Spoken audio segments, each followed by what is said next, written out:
ਵਾਹਿਗੁਰੂ ਸਾਹਿਬ ਜੀ। ਮੈਂ ਮੂਰਖ ਕੀ ਕੇਤਕ ਬਾਤ ਹੈ, ਕੋਟ ਅਪਰਾਧੀ ਧਰਿਆ ਰੇ। ਗੁਰ ਨਾਨਕ ਜਿਨ ਸੁਨਿਆ ਪੇਖਿਆ, ਸੇ ਫਿਰ ਗਰਭਾਸ ਨ ਭਰਿਆ ਰੇ। ਆਦ ਨਿਰੰਜਨ ਹੈ ਗੁਰ ਨਾਨਕ, ਧਾਰ ਕੈ ਮੂਰਤ ਹੈ ਜਗ ਆਇਓ। ਇਹ ਲੋਕ ਸੁਨਿਓ ਪਰਲੋਕ ਸੁਨਿਓ, ਬਿਦ ਲੋਕ ਸੁਨਿਓ ਸਭ ਦਰਸ਼ਨ ਪਾਇਓ। ਸੰਗਤ ਪਾਰੇ ਉਤਾਰਨ ਕੋ, ਗੁਰ ਨਾਨਕ ਸਾਹਿਬ ਪੰਥ ਚਲਾਇਓ। ਵਾਹਿਗੁਰੂ ਗੁਰ ਨਾਨਕ ਸਾਹਿਬ, ਧਾਰ ਕੇ ਮੂਰਤ ਹੈ ਜਗ ਆਇਓ। ਵਾਹਿਗੁਰੂ ਗੁਰ ਨਾਨਕ ਸਾਹਿਬ, ਧਾਰ ਕੇ ਮੂਰਤ ਹੈ ਜਗ ਆਇਓ। ਸੁਖਾਉ ਟਲ ਗੁਰ ਸੇਵੀਐ, ਅਹਨਸ ਸਹਿਜ ਸੁਭਾਅ। ਦਰਸ਼ਨ ਪਰਸੈ ਗੁਰੂ, ਜਨਮ ਮਰਨ ਦੁਖ ਹੋਵੈ ਸਿਫਤ ਖਸਮਦੀ। ਨੂਰ ਅਰਸੋਂ ਕੁਰਸੋਂ, ਤੁਧ ਡਿਠੇ ਸਚੇ ਪਾਤਸ਼ਾਹ। ਮਲ ਜਨਮ ਜਨਮ ਤੁਧ ਡਿਠੇ ਸਚੇ ਪਾਤਸ਼ਾਹ। ਮਲ ਜਨਮ। ਸਤਿਗੁਰਾਂ ਦੀ ਸਾਜੀ ਨਵਾਜੀ ਗੁਰੂ ਕੀ ਸੰਗਤ, ਸਤਿਗੁਰਾਂ ਦੀ ਗੁਰ ਬਖਸ਼ਿਸ਼ ਗੁਰ ਫਤਿਹ ਦੀ ਹਾਜ਼ਰੀ ਲਵਾਈਏ। ਜੋ ਦਸਵੇਂ ਪਾਤਸ਼ਾਹ ਮਹਾਰਾਜ ਸਾਹਿਬ ਜੀਆਂ ਨੇ ਸਾਨੂੰ ਅਕਾਲ ਪੁਰਖ ਜੀ ਦੇ ਨਾਮ ਦੇ ਨਾਲ ਜੋੜਿਆ ਹੈ। ਬਚਨ ਆਖੇ ਮਹਾਰਾਜ ਜੀਆਂ ਨੇ, ਆਗੇ ਆਵਤ ਸਿੰਘ ਜੋ ਪਾਵੈ ਵਾਹਿਗੁਰੂ ਜੀ ਕੀ। ਗੱਜ ਕੇ ਪਿਆਰ ਦੇ ਨਾਲ ਆਖੀਏ, ਵਾਹਿਗੁਰੂ ਜੀ ਕਾ ਖਾਲਸਾ, ਵਾਹਿਗੁਰੂ ਜੀ ਕੀ ਫਤਿਹ। ਵੱਡਿਆਂ ਭਾਗਾਂ ਦੇ ਨਾਲ ਗੁਰਮੁਖੋ ਇਹ ਵਾਹਿਗੁਰੂ ਮੰਤਰ ਜੋ ਅਸੀਂ ਜਪਿਆ ਹੈ, ਵਿਦਵਾਨਾਂ ਨੇ ਗ੍ਰੰਥਾਂ ਵਿੱਚ ਲਿਖਿਆ, ਅਕਾਲ ਪੁਰਖ ਨੇ ਆਪੇ ਜਪੋ ਆਪਣਾ ਜਾਪ। ਇਹ ਜਿਹੜੇ 4 ਅੱਖਰ ਸਾਨੂੰ ਵਾਹਿਗੁਰੂ ਮੰਤਰ ਪ੍ਰਾਪਤ ਹੋਇਆ ਨਾ, ਵਾਹਿਗੁਰੂ ਆਪਾਂ ਕਹਿ ਦਿੰਦੇ ਹਾਂ। 9 ਯੁੱਗ ਇੱਕ ਇੱਕ ਅੱਖਰ ਦਾ ਜਾਪ ਆਪ ਪਰਮੇਸ਼ਰ ਨੇ ਲੁਕਾਈ ਦੇ ਭਲੇ ਵਾਸਤੇ ਕੀਤਾ ਹੈ। ਗੁਰਬਾਣੀ ਦਾ ਬਚਨ ਪੜ੍ਹਦੇ ਹੋ, ਜੁਗ ਵਰਤੈ 36 ਗੁਬਾਰੇ, ਤਾੜੀ ਲਾਈ ਸਿਰਜਣਹਾਰੇ। ਗੁਰੂ ਗ੍ਰੰਥ ਸਾਹਿਬ ਮਹਾਰਾਜ ਦੀ ਬਾਣੀ ਦਾ ਇਹ ਬਚਨ ਹੈ ਵੀ 36 ਯੁੱਗ ਘੁੱਪ ਹਨੇਰਾ ਇਸ ਦੁਨੀਆ 'ਤੇ ਰਿਹਾ। ਨਾ ਕੋਈ ਧਰਤੀ ਹੈ, ਨਾ ਕੋਈ ਚੰਦਰਮਾ, ਨਾ ਕੋਈ ਆਕਾਸ਼, ਨਾ ਕੋਈ ਪੌਣ, ਨਾ ਕੋਈ ਪਾਣੀ, ਕੇਵਲ ਅਕਾਲ ਪੁਰਖ ਸਮਾਧੀ ਦੇ ਵਿੱਚ ਹੈ। ਤੇ ਗੁਰਬਾਣੀ ਨੇ ਉਹ ਮਹਾਵਾਕ ਬਖਸ਼ਿਸ਼ ਕੀਤਾ, ਇੱਕ ਇੱਕ ਅੱਖਰ ਦਾ ਜਿਹੜਾ ਜਾਪ ਹੈ, 9 ਯੁੱਗ ਉਹਨਾਂ ਅੱਖਰਾਂ ਦਾ ਜਾਪ ਕੀਤਾ। ਤੇ 4 ਅੱਖਰ ਵਾਹਿਗੁਰੂ ਮੰਤਰ ਦੇ ਸਾਨੂੰ ਪ੍ਰਾਪਤ ਹੋਏ। ਤੇ 9 ਚੌਕਾ 36 ਯੁੱਗ। ਇਸ ਤਰ੍ਹਾਂ ਕਹਿਣ ਲੱਗੇ, ਜਦੋਂ ਧੁੰਦੂ ਕਾਰੇ ਦਾ ਪਸਾਰਾ ਸੀ ਨਾ, ਕੁਝ ਵੀ ਨਹੀਂ ਸੀ ਸੰਸਾਰ ਵਿੱਚ, ਉਦੋਂ ਪ੍ਰਮਾਤਮਾ ਸਮਾਧੀ ਵਿੱਚ ਬੈਠਾ ਇਹਨਾਂ ਅੱਖਰਾਂ ਦੇ ਜਾਪ ਨੂੰ ਕਰਦਾ ਹੈ। ਜਦੋਂ ਪਰਮਾਤਮਾ ਦਾ ਮਨ ਕੀਤਾ ਵੀ ਸ੍ਰਿਸ਼ਟੀ ਰਚੀ ਜਾਵੇ, ਦੁਨੀਆ ਬਣਾਈ ਜਾਵੇ, ਸ੍ਰਿਸ਼ਟੀ ਬਣੀ ਹੈ, ਯੁੱਗ ਹੋਂਦ ਵਿੱਚ ਆਏ। ਤੇ ਉਹਨਾਂ ਯੁੱਗਾਂ ਦੇ ਜਿਹੜੇ ਪੈਗੰਬਰ ਸਨ, ਧਾਰਮਿਕ ਆਗੂ ਸਨ, ਉਹਨਾਂ ਨੇ ਪਰਮੇਸ਼ਰ ਕੋਲੋਂ ਨਾਮ ਲੈ ਕੇ ਦੁਨੀਆ ਵਿੱਚ ਦਿੱਤਾ। 100 ਸਾਖੀ ਦਾ ਬਚਨ ਆਪਾਂ ਸਰਵਨ ਕਰਦੇ ਹਾਂ ਕਿ ਜਿਹੜਾ ਵਵਾ ਅੱਖਰ ਗੁਰੂ ਗੋਬਿੰਦ ਸਿੰਘ ਮਹਾਰਾਜ ਦੀਆਂ ਨੇ ਬਚਨ ਲਿਖਿਆ, ਕਹਿਣ ਲੱਗੇ ਵਾਵਾ ਅੱਖਰ ਜਿਹੜਾ ਸੀ ਨਾ, ਸਤਿਯੁਗ ਦੇ ਵਿੱਚ ਪਰਮਾਤਮਾ ਨੇ ਬ੍ਰਹਮਾ ਜੀ ਨੂੰ ਆਖਿਆ ਵੀ ਇਸ ਅੱਖਰ ਤੋਂ ਅੱਗੇ ਨਾਮ ਲੁਕਾਈ ਨੂੰ ਜਪਾਓ। ਤੇ ਉਹਨਾਂ ਨੇ ਵਉਵੇ ਅੱਖਰ ਤੋਂ ਵਾਸਦੇਵ ਦਾ ਮੰਤਰ ਬਣਾ ਕੇ ਸਤਿਯੁਗ ਦੇ ਵਿੱਚ ਆਖਿਆ, ਭਾਈ ਵਾਸਦੇਵ ਦਾ ਜਾਪ ਕਰੋ, ਤੁਹਾਡਾ ਭਲਾ ਹੋਵੇਗਾ। ਸਮਾਂ ਅੱਗੇ ਚੱਲਿਆ, ਯੁੱਗ ਬਦਲਿਆ, ਤ੍ਰੇਤਾ ਯੁੱਗ ਆਇਆ ਤੇ ਤ੍ਰੇਤੇ ਯੁੱਗ ਦੇ ਵਿੱਚ ਉਸ ਵੇਲੇ ਅਕਾਲ ਪੁਰਖ ਜੀਆਂ ਨੇ ਫਿਰ ਦੂਜਾ ਅੱਖਰ ਬਖਸ਼ਿਸ਼ ਕੀਤਾ, ਜਿਸ ਨੂੰ ਹਾਹਾ ਕਿਹਾ ਜਾਂਦਾ। ਹਾਹੇ ਤੋਂ ਫਿਰ ਹਰ ਹਰ ਦਾ ਜਾਪ ਜਿਹੜਾ ਸੀ ਲੁਕਾਈ ਨੂੰ ਜਪਾ ਕੇ ਤ੍ਰੇਤੇ ਯੁੱਗ ਦੇ ਜੀਵਾਂ ਦਾ ਉਸ ਵੇਲੇ ਪਰਮੇਸ਼ਰ ਨੇ ਇਸ ਤਰ੍ਹਾਂ ਭਲਾ ਕਰਵਾਇਆ। ਸਮਾਂ ਅੱਗੇ ਚੱਲਿਆ ਹੈ, ਦੁਆਪਰ ਦਾ ਯੁੱਗ ਆਇਆ। ਦੁਆਪਰ ਯੁੱਗ ਦੇ ਵਿੱਚ ਪਰਮੇਸ਼ਰ ਜੀਆਂ ਨੇ ਬਿਆਸ ਜੀਆਂ ਨੂੰ ਉਸ ਵੇਲੇ ਗੱਗਾ ਅੱਖਰ ਬਖਸ਼ਿਸ਼ ਕੀਤਾ। ਗੱਗੇ ਅੱਖਰ ਤੋਂ ਗੋਬਿੰਦ ਗੋਬਿੰਦ ਗੋਬਿੰਦ ਦਾ ਨਾਮ ਜਪਾ ਕੇ ਦੁਆਪਰ ਦੇ ਯੁੱਗ ਦਾ ਭਲਾ ਕਰਦੇ ਪਏ। ਤੇ ਗੁਰਮੁਖੋ, ਜੇ ਕਿਤੇ ਕਲਯੁੱਗ ਦਾ ਸਮਾਂ ਆਇਆ ਹੈ ਤੇ ਕਲਯੁੱਗ ਦੇ ਵਿੱਚ ਪਰਮੇਸ਼ਰ ਨੇ ਰਾਰਾ ਅੱਖਰ ਬਖਸ਼ਿਸ਼ ਕਰਕੇ ਕਹਿਣ ਲੱਗੇ, ਉਸ ਵੇਲੇ ਸਾਧੂ ਸੰਤਾਂ ਰਿਖੀ ਮੁਨੀਆਂ ਨੂੰ ਇਹ ਬਚਨ ਕੀਤਾ ਕਿ ਰਾਰੇ ਅੱਖਰ ਦਾ ਜਾਪ ਜਪਾਓ। ਉਹਨਾਂ ਨੇ ਰਾਰੇ ਤੋਂ ਬਣਾ ਦਿੱਤਾ ਰਾਮ ਰਾਮ ਰਾਮ। ਇਹ ਚੌਵਾਂ ਯੁੱਗਾਂ ਦੇ ਜਿਹੜੇ ਧਾਰਮਿਕ ਵਿਅਕਤੀ ਸਨ ਜਾਂ ਪੈਗੰਬਰ ਸਨ, ਧਰਮ ਦੇ ਆਗੂ, ਉਹਨਾਂ ਨੇ ਵੱਖ-ਵੱਖ ਅੱਖਰਾਂ ਤੋਂ ਉਪਦੇਸ਼ ਬਣਾ ਕੇ ਲੁਕਾਈ ਨੂੰ ਜਪਾ ਕੇ ਭਲਾ ਕੀਤਾ ਹੈ। ਪਰ ਜਿਸ ਵੇਲੇ ਧੰਨ ਗੁਰੂ ਨਾਨਕ ਦੇਵ ਮਹਾਰਾਜ ਸਾਹਿਬ ਜੀ ਸੰਸਾਰ ਤੇ ਆਏ, ਸਭ ਤੇ ਵੱਡਾ ਸਤਿਗੁਰ ਨਾਨਕ, ਗੁਰੂ ਨਾਨਕ ਦੇਵ ਪਾਤਸ਼ਾਹ ਵੱਡੇ ਤਾਂ ਨੇ। ਉਹਨਾਂ ਨੇ ਦੁਨੀਆ ਤੇ ਆਉਂਦਿਆਂ ਨਾਲ ਇਹਨਾਂ ਚੌਵਾਂ ਅੱਖਰਾਂ ਦਾ ਇੱਕੋ ਜਾਪ ਬਣਾ ਕੇ ਆਖਿਆ, ਸੰਗਤ ਜੀ ਆਖਿਆ ਕਰੋ ਵਾਹਿਗੁਰੂ ਵਾਹਿਗੁਰੂ ਵਾਹਿਗੁਰੂ। ਇਹ ਦਾਤ ਗੁਰੂ ਨਾਨਕ ਦੇਵ ਪਾਤਸ਼ਾਹ ਨੇ ਸਾਨੂੰ ਬਖਸ਼ਿਸ਼ ਕੀਤੀ ਹੈ। ਗੁਰਬਾਣੀ ਦਾ ਬਚਨ ਹੈ, ਕਲਮਲ ਹੋਈ ਮੇਦਨੀ ਅਰਦਾਸ ਕਰੇ ਲਿਵ ਲਾਏ। ਜਦੋਂ ਗੁਰਬਾਣੀ ਪੜ੍ਹੋਗੇ ਨਾ, ਬਚਨ ਆਉਂਦਾ ਹੈ, ਧਰਤੀ ਦੇ ਉੱਪਰ ਜਦੋਂ ਪਾਪਾਂ ਦਾ ਭਾਰ ਵਧਿਆ ਤੇ ਧਰਤੀ ਨੇ ਫਰਿਆਦ ਕੀਤੀ ਪਰਮੇਸ਼ਰ ਦੇ ਅੱਗੇ, ਅਕਾਲ ਪੁਰਖ ਮੇਰੇ ਤੇ ਬੜੇ ਭਾਰੀ ਪਾਪ ਦਾ ਭਾਰ ਵੱਧ ਗਿਆ ਹੈ, ਇਸ ਨੂੰ ਆਪ ਜੀ ਦੂਰ ਕਰਨ ਦਾ ਕੋਈ ਯਤਨ ਕਰੋ, ਕੋਈ ਉਪਰਾਲਾ ਕਰੋ।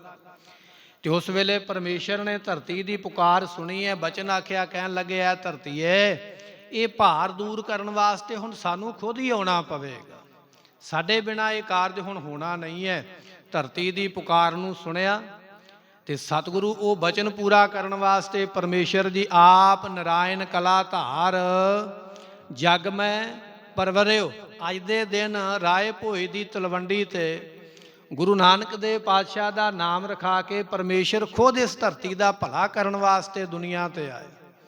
ਗੁਰਮੁਖੋ, ਇਤਿਹਾਸ ਦਾ ਬਚਨ ਹੈ। ਕਈ ਵਾਰੀ ਅਸੀਂ ਇਹ ਸੁਣਦੇ ਵੀ ਹਾਂ, ਪੁੱਛਦੇ ਵੀ ਹਾਂ ਵੀ ਵਾਹਿਗੁਰੂ ਮੰਤਰ ਸਾਨੂੰ ਕਿੱਥੋਂ ਮਹਾਰਾਜ ਨੇ ਬਖਸ਼ਿਆ, ਕਦੋਂ ਬਖਸ਼ਿਆ ਹੈ। ਤੇ ਉਹਦੇ ਬਾਬਤ ਫਿਰ ਬਚਨ ਆਉਂਦਾ, ਕਹਿਣ ਲੱਗੇ, ਜਿਸ ਵੇਲੇ ਗੁਰੂ ਨਾਨਕ ਦੇਵ ਪਾਤਸ਼ਾਹ ਸੰਸਾਰ ਤੇ ਅਵਤਾਰ ਧਾਰਿਆ ਨਾ, ਦੌਲਤਾਂ ਦਾਈ ਨੇ ਆ ਕੇ ਦੱਸਿਆ, ਪਿਤਾ ਕਲਿਆਣ ਚੰਦ ਜੀਆਂ ਨੂੰ ਤੁਹਾਡੇ ਘਰ ਵਿੱਚ ਪੁੱਤਰ ਦੀ ਦਾਤ ਪ੍ਰਾਪਤ ਹੋਈ ਹੈ। ਬਾਬਾ ਕਲਿਆਣ ਚੰਦ ਜੀਆਂ ਨੇ ਉਸੇ ਵੇਲੇ ਆਪਣਾ ਇੱਕ ਵਿਅਕਤੀ, ਇੱਕ ਨੌਕਰ ਭੇਜ ਕੇ ਉਹਨਾਂ ਸਮਿਆਂ ਦੇ ਵਿੱਚ ਹਰਦਿਆਲ ਨਾਮ ਦਾ ਇੱਕ ਜੋਤਸ਼ੀ, ਇੱਕ ਪੰਡਤ, ਜੋ ਮਹਾਰਾਜ ਜੀਆਂ ਦੇ ਖਾਨਦਾਨ ਦੀ ਪੱਤਰੀ ਵਗੈਰਾ ਬਣਾਉਂਦਾ ਹੈ, ਉਸ ਨੂੰ ਸੁਨੇਹਾ ਭੇਜਿਆ ਕਿ ਮੇਰੇ ਘਰ ਵਿੱਚ ਪੁੱਤਰ ਪੈਦਾ ਹੋਇਆ, ਆਪ ਉਹਨਾਂ ਦੀ ਪੱਤਰੀ ਬਣਾਉਣ ਦਾ ਸਾਰਾ ਇੰਤਜ਼ਾਮ ਕਰੋ। ਤੇ ਗੁਰਮੁਖੋ, ਜਦੋਂ ਨੌਕਰ ਗਿਆ ਨਾ ਚੱਲ ਕੇ, ਉਸ ਵੇਲੇ ਜੋਤਸ਼ੀ ਜੀਆਂ ਦੇ ਕੋਲ, ਹਰਦਿਆਲ ਜੀਆਂ ਦੇ ਕੋਲ, ਉਸਨੇ ਜਾ ਕੇ ਦੱਸਿਆ ਵੀ ਬਾਬਾ ਕਲਿਆਣ ਚੰਦ ਜੀਆਂ ਦੇ ਘਰ ਵਿੱਚ ਪੁੱਤਰ ਪ੍ਰਾਪਤ ਹੋਇਆ ਤੇ ਆਪ ਜੀ ਚਲੋ। ਤੇ ਬੜਾ ਹੀ ਗਣਿਤ ਦਾ ਮਾਹਰ ਹੈ, ਬੜੀ ਜੋਤਿਸ਼ ਵਿਦਿਆ ਦਾ ਮਾਹਰ ਹੈ। ਜਦੋਂ ਉਸਨੇ ਬਚਨ ਸੁਣਿਆ ਨਾ, ਉਹਦਾ ਮੱਥਾ ਠਣਕਿਆ, ਵਿਚਾਰ ਕੀਤੀ, ਕਹਿਣ ਲੱਗਾ ਵੀ ਇਸ ਸਮੇਂ ਜਿਸ ਬਾਲਕ ਦਾ ਜਨਮ ਹੋਇਆ, ਇਹ ਹੁਣੇ ਹੀ ਸੁਣਿਆ ਮੇਰੇ ਕੋਲ ਪਹੁੰਚਿਆ ਵੀ ਕਲਿਆਣ ਚੰਦ ਜੀਆਂ ਦੇ ਘਰ ਵਿੱਚ ਪੁੱਤਰ ਪੈਦਾ ਹੋਇਆ। ਜਿਸ ਸਮੇਂ ਦਾ ਉਹਨੇ ਤਕਾਜ਼ਾ ਲਾਇਆ ਆਪਣੀ ਜੋਤਿਸ਼ ਵਿਦਿਆ ਦੇ ਮਤ ਦੇ ਮੁਤਾਬਕ, ਉਹ ਉਸੇ ਵੇਲੇ ਸਮਝ ਗਿਆ ਵੀ ਇਸ ਵੇਲੇ ਕੋਈ ਆਮ ਬੱਚਾ ਸੰਸਾਰੀ ਜਿਹੜਾ ਹੈ ਉਹ ਜਨਮ ਲੈ ਕੇ ਨਹੀਂ ਆ ਸਕਦਾ ਹੈ। ਇਹ ਤੇ ਕੋਈ ਖੁਦਾ ਦਾ ਨੂਰ ਹੀ ਆਇਆ, ਕੋਈ ਨਿਰੰਕਾਰ ਦਾ ਰੂਪ ਆਇਆ ਦੁਨੀਆ ਤੇ, ਜਿਹਦਾ ਇਸ ਵੇਲੇ ਜਨਮ ਹੋਇਆ ਹੈ।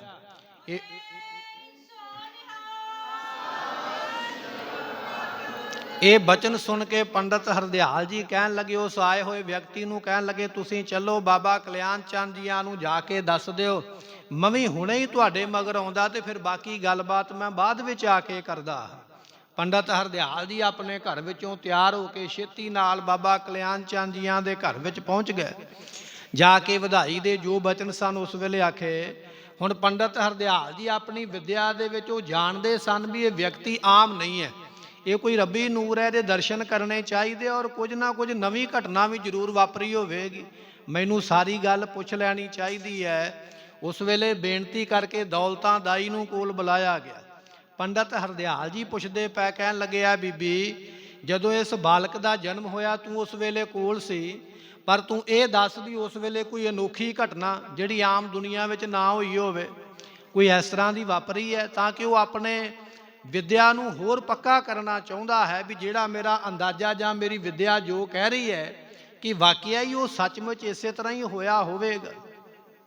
बीबी दौलतां ने उस वेले हथ जोड़ के आख्या, कहन लगी हरदयाल पंडित जी नूं कहन लगी, पंडित जी जिस कमरे दे विच माता तृप्ता जी विराजमान ने, जदों इस बालक का जन्म होने का समा होया, उस कमरे दे विच 8 बत्तियां वाला एक दीवा बलदा पिया।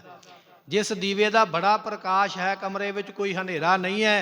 पर जिस वेले इस बालक ने जन्म लिया, दुनिया ते आया, ਇਹਦੇ दुनिया ते आउण दे नाल इन्ना प्रकाश होया, मन लो भी जिवें लखां सूरज ही चढ़ गए हो।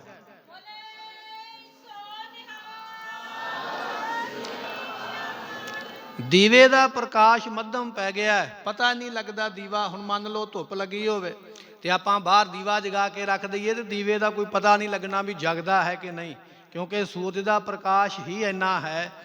दौलतां दाई ने बचन दस्या, कहन लगी जिस वेले इन्हां दा अवतार होया, अवतार हुंदियां इन्ना प्रकाश होया कमरे दे विच कि उस वेले दीवे का तो पता ही नहीं लगता।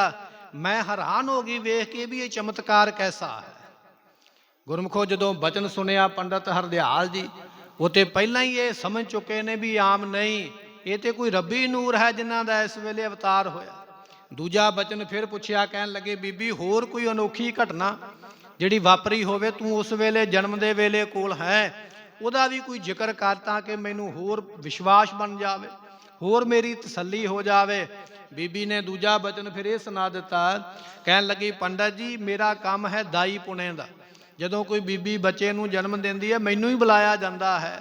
बच्चे दे जन्म देण दी क्रिया मेरे हत्थां विचों हुंदी है।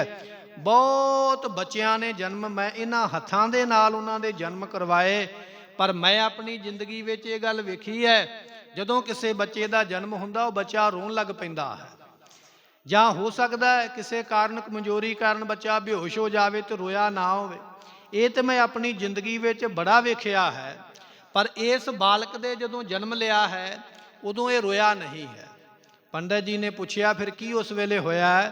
बीबी दसदी पई है, कहन लगे जदों इस बालक का जन्म होया है, इसने अपने मूँह नूं खोल के ते हसण दी क्रिया कीती है।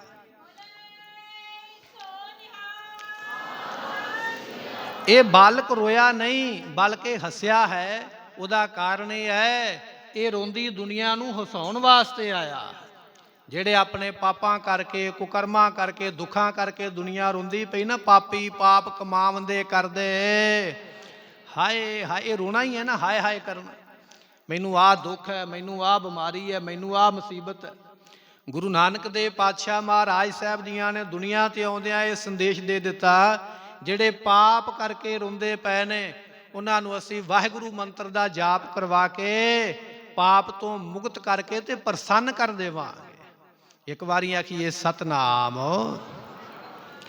वाहिगुरू। ये दात महाराज साहब जियां दे।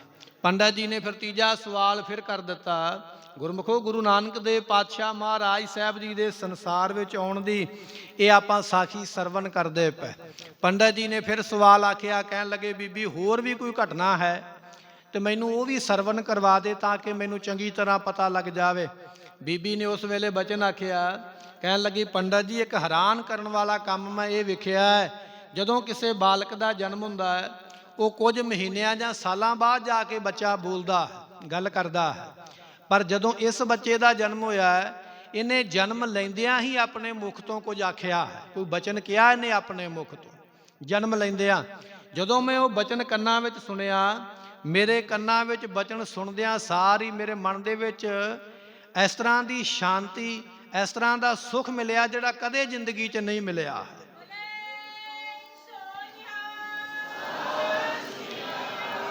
उस वेले पंडित हरदयाल जी पुछदे पए, कहन लगे फिर वो किहड़ा बचन है जिहड़ा इन्हां ने आखिया ते तुसीं सुनिया है ते तुहानूं चैन मिलिया, तुहानूं सुख मिलिया, आत्मिक आनंद मिलिया है, वो बचन भी फिर आप दस दिओ। ਤੇ ਬੀਬੀ ਨੇ ਹੱਥ ਜੋੜ ਕੇ ਆਖਿਆ, ਦੌਲਤਾਂ ਨੇ ਕਹਿਣ ਲੱਗੀ ਵੀ ਉਹ ਬਚਨ ਤੇ ਵਿਸਰ ਗਿਆ ਹੈ, ਉਹ ਯਾਦ ਨਹੀਂ ਹੈ। ਵੀ ਕੀ ਇਹਨਾਂ ਨੇ ਆਖਿਆ? ਪੂਰਨ ਤਤਵੇ ਤੇ ਮਹਾਂਪੁਰਖ ਸਵਾਸ ਸਵਾਸ ਸਿਮਰਨ ਕਰਨ ਵਾਲੇ ਮਹਾਤਮਾ, ਫਿਰ ਉਹਨਾਂ ਨੇ ਇਸ ਗੁੱਥੀ ਨੂੰ ਸਮਝਾਇਆ ਹੈ। ਉਹਨਾਂ ਨੇ ਇਹ ਬਚਨ ਸਾਂਝਾ ਕੀਤਾ ਸੰਗਤ ਦੇ ਨਾਲ। ਕਹਿਣ ਲੱਗੇ, ਸੰਗਤ ਜੀ, ਜਿਹੜਾ ਬਚਨ ਗੁਰੂ ਨਾਨਕ ਦੇਵ ਪਾਤਸ਼ਾਹ ਨੇ ਦੁਨੀਆ ਤੇ ਆਉਂਦਿਆਂ ਆਖਿਆ, ਜਿਸ ਬਚਨ ਨੂੰ ਦੌਲਤਾਂ ਦਾਈ ਨੇ ਸੁਣ ਕੇ ਸ਼ਾਂਤੀ ਪ੍ਰਾਪਤ ਕੀਤੀ ਹੈ, ਜਿਹੜਾ ਉਹਨੇ ਬਚਨ ਆਖਿਆ ਵੀ ਸੁਣਿਆ ਜ਼ਰੂਰ ਹੈ ਪਰ ਚੇਤਾ ਭੁੱਲ ਗਿਆ ਹੈ, ਉਹ ਬਚਨ ਕਿਹੜਾ ਹੈ? ਉਹ ਬਚਨ ਇਹ ਸੀ, ਗੁਰੂ ਨਾਨਕ ਦੇਵ ਪਾਤਸ਼ਾਹ ਨੇ ਸੰਸਾਰ ਤੇ ਆਉਂਦਿਆਂ ਹੀ ਆਪਣੇ ਮੁਖੋਂ ਆਖਿਆ ਹੈ, ਵਾਹਿਗੁਰੂ ਵਾਹਿਗੁਰੂ ਵਾਹੇ। ਇਹ ਜਿਹੜਾ ਬਚਨ ਆਪਾਂ ਪੜ੍ਹਦੇ ਹਾਂ ਨਾ, ਇਹ ਬਚਨ ਗੁਰੂ ਨਾਨਕ ਦੇਵ ਪਾਤਸ਼ਾਹ ਨੇ ਆਉਂਦਿਆਂ ਹੀ ਆਪਣੇ ਮੁਖੋਂ ਜਾਪ ਕਰਕੇ, ਕਿਉਂਕਿ ਧਰਤੀ ਦੇ ਨਾਲ ਬਚਨ ਕੀਤਾ ਸੀ, ਐ ਧਰਤੀਏ ਤੇਰੇ ਤੇ ਪਾਪ ਦਾ ਭਾਰ ਇੰਨਾ ਵੱਧ ਗਿਆ ਹੈ, ਜਿੰਨਾ ਚਿਰ ਹੁਣ ਨਾਮ ਨਹੀਂ ਜਪਾਇਆ ਜਾਵੇਗਾ ਇਹ ਪਾਪ ਦਾ ਭਾਰ ਘਟੇਗਾ ਨਹੀਂ।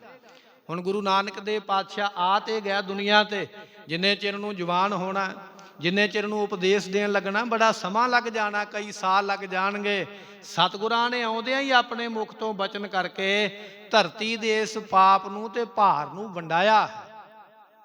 ਗੁਰਮੁਖੋ ਗੁਰੂ ਗੋਬਿੰਦ ਸਿੰਘ ਪਾਤਸ਼ਾਹ ਨੇ ਤਾਂ ਹੀ ਸਾਨੂੰ ਆਖਿਆ, ਜਦੋਂ ਗੁਰੂ ਕਾ ਸਿੱਖ ਇੱਕ ਦੂਜੇ ਨੂੰ ਮਿਲੇ ਉਸ ਵੇਲੇ ਆਪਾਂ ਤਾਂ ਹੀ ਬਚਨ ਕਰਦੇ ਹਾਂ, ਵਾਹਿਗੁਰੂ ਜੀ ਕਾ, ਵਾਹਿਗੁਰੂ ਜੀ ਕੀ।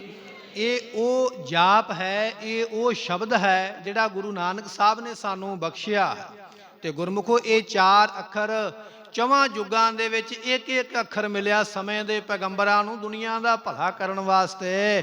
ਪਰ ਮੇਰਾ ਗੁਰੂ ਨਾਨਕ ਬੜਾ ਵੱਡਾ ਹੈ ਨਾ, ਬੜੀ ਵੱਡੀ ਉਹਨਾਂ ਦੀ ਸ਼ੋਭਾ ਹੈ, ਬੜੇ ਵੱਡੇ ਦਾਤੇ ਨੇ। ਕਿਰਪਾ ਕਰੋ ਦੀਨ ਕੇ ਦਾਤੇ, ਮੇਰਾ ਗੁਣ ਅਵਗੁਣ ਨਾ ਵਿਚਾਰੋ ਕੋਈ, ਸਭ ਤੇ ਵੱਡਾ ਸਤਿਗੁਰ ਨਾਨਕ ਐਸੇ ਵੱਡੇ ਨੇ।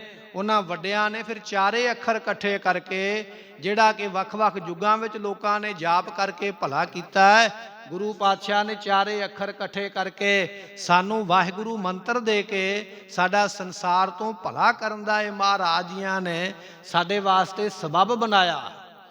ਤੇ ਜਿਸ ਵੇਲੇ ਗੁਰਮੁਖੋ ਆਪਾਂ ਅੰਮ੍ਰਿਤ ਦੀ ਦਾਤ ਲੈਂਦੇ ਨੇ ਤੇ 5 ਪਿਆਰੇ ਚੁਲਾ ਅੰਮ੍ਰਿਤ ਦਾ ਆਪਣੇ ਹੱਥਾਂ ਵਿੱਚ ਦਿੰਦੇ, ਉਸ ਵੇਲੇ ਉਹ ਵੀ ਇਹੋ ਹੀ ਬਚਨ ਕਰਦੇ ਨਾ, ਬੋਲ ਗੁਰੂ ਕਿਆ ਸਿੱਖਾ, ਵਾਹਿਗੁਰੂ ਜੀ ਕਾ ਖਾਲਸਾ ਵਾਹਿਗੁਰੂ ਜੀ ਕੀ। ਤੇ ਆਪਾਂ ਉਸ ਵੇਲੇ ਵਾਹਿਗੁਰੂ ਵਾਹਿਗੁਰੂ, ਇਹ ਸਾਨੂੰ ਨਾਮ ਦਿੱਤਾ ਜਾ ਰਿਹਾ ਗੁਰੂ ਘਰ ਦੇ ਵੱਲੋਂ, ਕਿਉਂਕਿ ਅੰਮ੍ਰਿਤ ਦੀ ਦਾਤ ਲੈਂਦੇ ਪਏ। ਇਸ ਤਰ੍ਹਾਂ ਗੁਰੂ ਨਾਨਕ ਦੇਵ ਪਾਤਸ਼ਾਹ ਨੇ ਜਦੋਂ ਇਹ ਕਾਰਜ ਕੀਤਾ, ਪੰਡਤ ਹਰਦਿਆਲ ਦੇ ਮਨ ਵਿੱਚ ਅਤਿਅੰਤ ਸ਼ਰਧਾ ਆ ਗਈ ਹੈ, ਪ੍ਰੇਮੀ ਬਣ ਗਿਆ, ਭੌਰਾ ਬਣ ਗਿਆ। ਇਹ ਤੇ ਖੁਦ ਨਿਰੰਕਾਰ ਆ ਗਏ ਨੇ ਜਿਨ੍ਹਾਂ ਨੇ ਇਹੋ ਜਿਹਾ ਕੌਤਕ ਕੀਤੇ। ਪੰਡਤ ਹਰਦਿਆਲ ਜੀ ਕਹਿਣ ਲੱਗੇ, ਬੀਬੀ ਮੈਨੂੰ ਫਿਰ ਉਸ ਬਾਲਕ ਦੇ ਦਰਸ਼ਨ ਕਰਵਾਏ ਜਾ, ਤਾਂ ਕਿ ਮੈਂ ਚੰਗੀ ਤਰ੍ਹਾਂ ਲਗਨ ਸੋਧ ਕੇ, ਸਾਹਿਆ ਸੋਧ ਕੇ ਉਹਨਾਂ ਦੀ ਜਨਮ ਪੱਤਰੀ ਬਣਾ ਸਕਾਂ।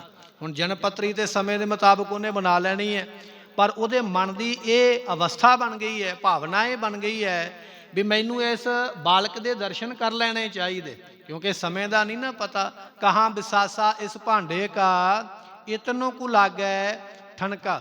ਉਹਦੇ ਮਨ ਵਿੱਚ ਇਹ ਵਿਚਾਰ ਹੈ, ਹੋ ਸਕਦਾ ਮੇਰਾ ਸਰੀਰ ਬਹੁਤਾ ਸਮਾਂ ਨਾ ਰਵੇ, ਮੈਂ ਐਸੇ ਰੱਬੀ ਰੂਪ ਦੇ ਦਰਸ਼ਨ ਨਾ ਕਰ ਸਕਾਂ। ਇਹ ਮਨ ਵਿੱਚ ਉਸਦੇ ਜਦੋਂ ਵਿਚਾਰ ਆਈ ਹੈ, ਕਹਿਣ ਲੱਗਾ ਜੀ ਬਾਲਕ ਦੇ ਦਰਸ਼ਨ ਕਰਵਾਓਗੇ, ਚਾਹ ਚੰਗੀ ਤਰ੍ਹਾਂ ਮੈਂ ਇਹ ਜਿਹੜਾ ਹੈ ਕਾਰਜ ਆਪਣਾ ਕਰ ਸਕਦਾ। ਮਾਤਾ ਤ੍ਰਿਪਤਾ ਜੀ ਉਸ ਵੇਲੇ ਅੰਦਰੋਂ ਸੁਨੇਹਾ ਆ ਗਿਆ, ਨਹੀਂ ਬਾਹਰ ਠੰਡ ਦਾ ਮੌਸਮ ਹੈ, ਬਾਲਕ ਅਜੇ ਕੋਮਲ ਹੈ, ਹੁਣੇ ਹੀ ਜਨਮ ਹੋਇਆ, ਕਿਵੇਂ ਬਾਹਰ ਭੇਜ ਦਈਏ। ਦੁਬਾਰਾ ਫਿਰ ਪੰਡਤ ਜੀ ਬੇਨਤੀ ਕਰਦੇ, ਕਹਿਣ ਲੱਗੇ ਨਹੀਂ ਦਰਸ਼ਨ ਤੇ ਕਰਾਉਣੇ ਹੀ ਪੈਣਗੇ, ਤਾਂ ਹੀ ਇਹ ਪੱਤਰੀ ਦਾ ਸਾਹੇ ਦਾ ਜਿਹੜਾ ਕਾਰਜ ਹੈ ਇਹ ਮੈਂ ਕਰ ਸਕਦਾ।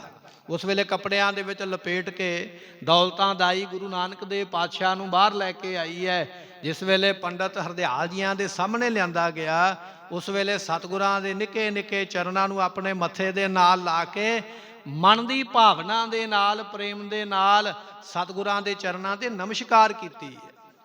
ਬਚਨ ਆਪਾਂ ਪੜ੍ਹਦੇ, ਨਮਸਕਾਰ ਤਿਸੀ ਕੋ ਹਮਾਰੀ ਸਕਲ ਪ੍ਰਜਾ ਜਿਨ ਆਪ ਸਵਾਰੀ। ਮੱਥਾ ਟੇਕਿਆ, ਫਿਰ ਮਨ ਦੀ ਭਾਵਨਾ ਦੇ ਨਾਲ ਮਨ ਹੀ ਮਨ ਅਰਦਾਸ ਕੀਤੀ। ਕਹਿਣ ਲੱਗਾ ਹੈ, ਸੱਚੇ ਪਾਤਸ਼ਾਹ ਤੁਸੀਂ ਵੱਡੇ ਹੋ ਕੇ ਦੁਨੀਆ ਦੇ ਭਲੇ ਵਾਸਤੇ ਉਪਦੇਸ਼ ਦੇਣਾ ਹੈ। ਮੈਂ ਸਰੀਰ ਕਰਕੇ ਬਜ਼ੁਰਗ ਹੋ ਚੁੱਕਾ ਹਾਂ, ਮੈਨੂੰ ਨਹੀਂ ਪਤਾ ਕਿ ਮੇਰੀ ਉਮਰਾਂ ਕਿੰਨੀ ਕੁ ਬਾਕੀ ਹੈ, ਪਰ ਮੇਰੀ ਇੱਕ ਅਰਦਾਸ ਤੁਹਾਡੇ ਚਰਨਾਂ ਵਿੱਚ ਇਹ ਹੈ, ਪਾਤਸ਼ਾਹ ਜਿੰਨਾ ਚਿਰ ਤੁਸੀਂ ਮੈਨੂੰ ਉਪਦੇਸ਼ ਦੇ ਕੇ ਮੇਰਾ ਭਲਾ ਨਹੀਂ ਨਾ ਕਰ ਦਿੰਦੇ, ਉਹਨਾਂ ਚਿਰ ਇਹ ਕਿਰਪਾ ਕਰਿਓ ਮੇਰਾ ਇਹ ਸਰੀਰ ਦੁਨੀਆ ਤੇ ਬਣਿਆ ਰਵੇ, ਮੈਨੂੰ ਮੌਤ ਨਾ ਆਵੇ। ਇਹ ਬੇਨਤੀ ਕੀਤੀ ਹੈ। ਗੁਰੂ ਨਾਨਕ ਦੇਵ ਪਾਤਸ਼ਾਹ ਮਹਾਰਾਜ ਦੇ ਦਰ ਤੇ ਬੇਨਤੀ ਪ੍ਰਵਾਨ ਹੋਈ। ਜਦੋਂ ਫਿਰ ਸਤਿਗੁਰਾਂ ਨੂੰ ਜਨੇਊ ਪਾਉਣ ਵਾਸਤੇ ਆਇਆ ਨਾ ਪੰਡਤ ਹਰਦਿਆਲ, ਜਦੋਂ ਮਹਾਰਾਜ ਥੋੜੇ ਜਿਹੇ ਵੱਡੇ ਹੋ ਗਏ, ਆਪਣੇ ਸਰੀਰ ਦੀ ਕਿਰਿਆ ਨੂੰ ਸਾਂਭਣ ਜੋਗੇ ਹੋ ਗਏ, ਉਸ ਵੇਲੇ ਪਿਤਾ ਕਲਿਆਣ ਚੰਦ ਜੀ ਨੇ ਸੋਚਿਆ ਵੀ ਜਿਹੜੀ ਕੁਲ ਦੀ ਮਰਿਆਦਾ ਜਨੇਊ ਪਾਉਣਾ ਖੱਤਰੀ ਲੋਕ ਪਾਉਂਦੇ ਨੇ, ਇਹ ਧਾਰਮਿਕ ਰੀਤ ਕਰ ਲੈਣੀ ਚਾਹੀਦੀ ਹੈ।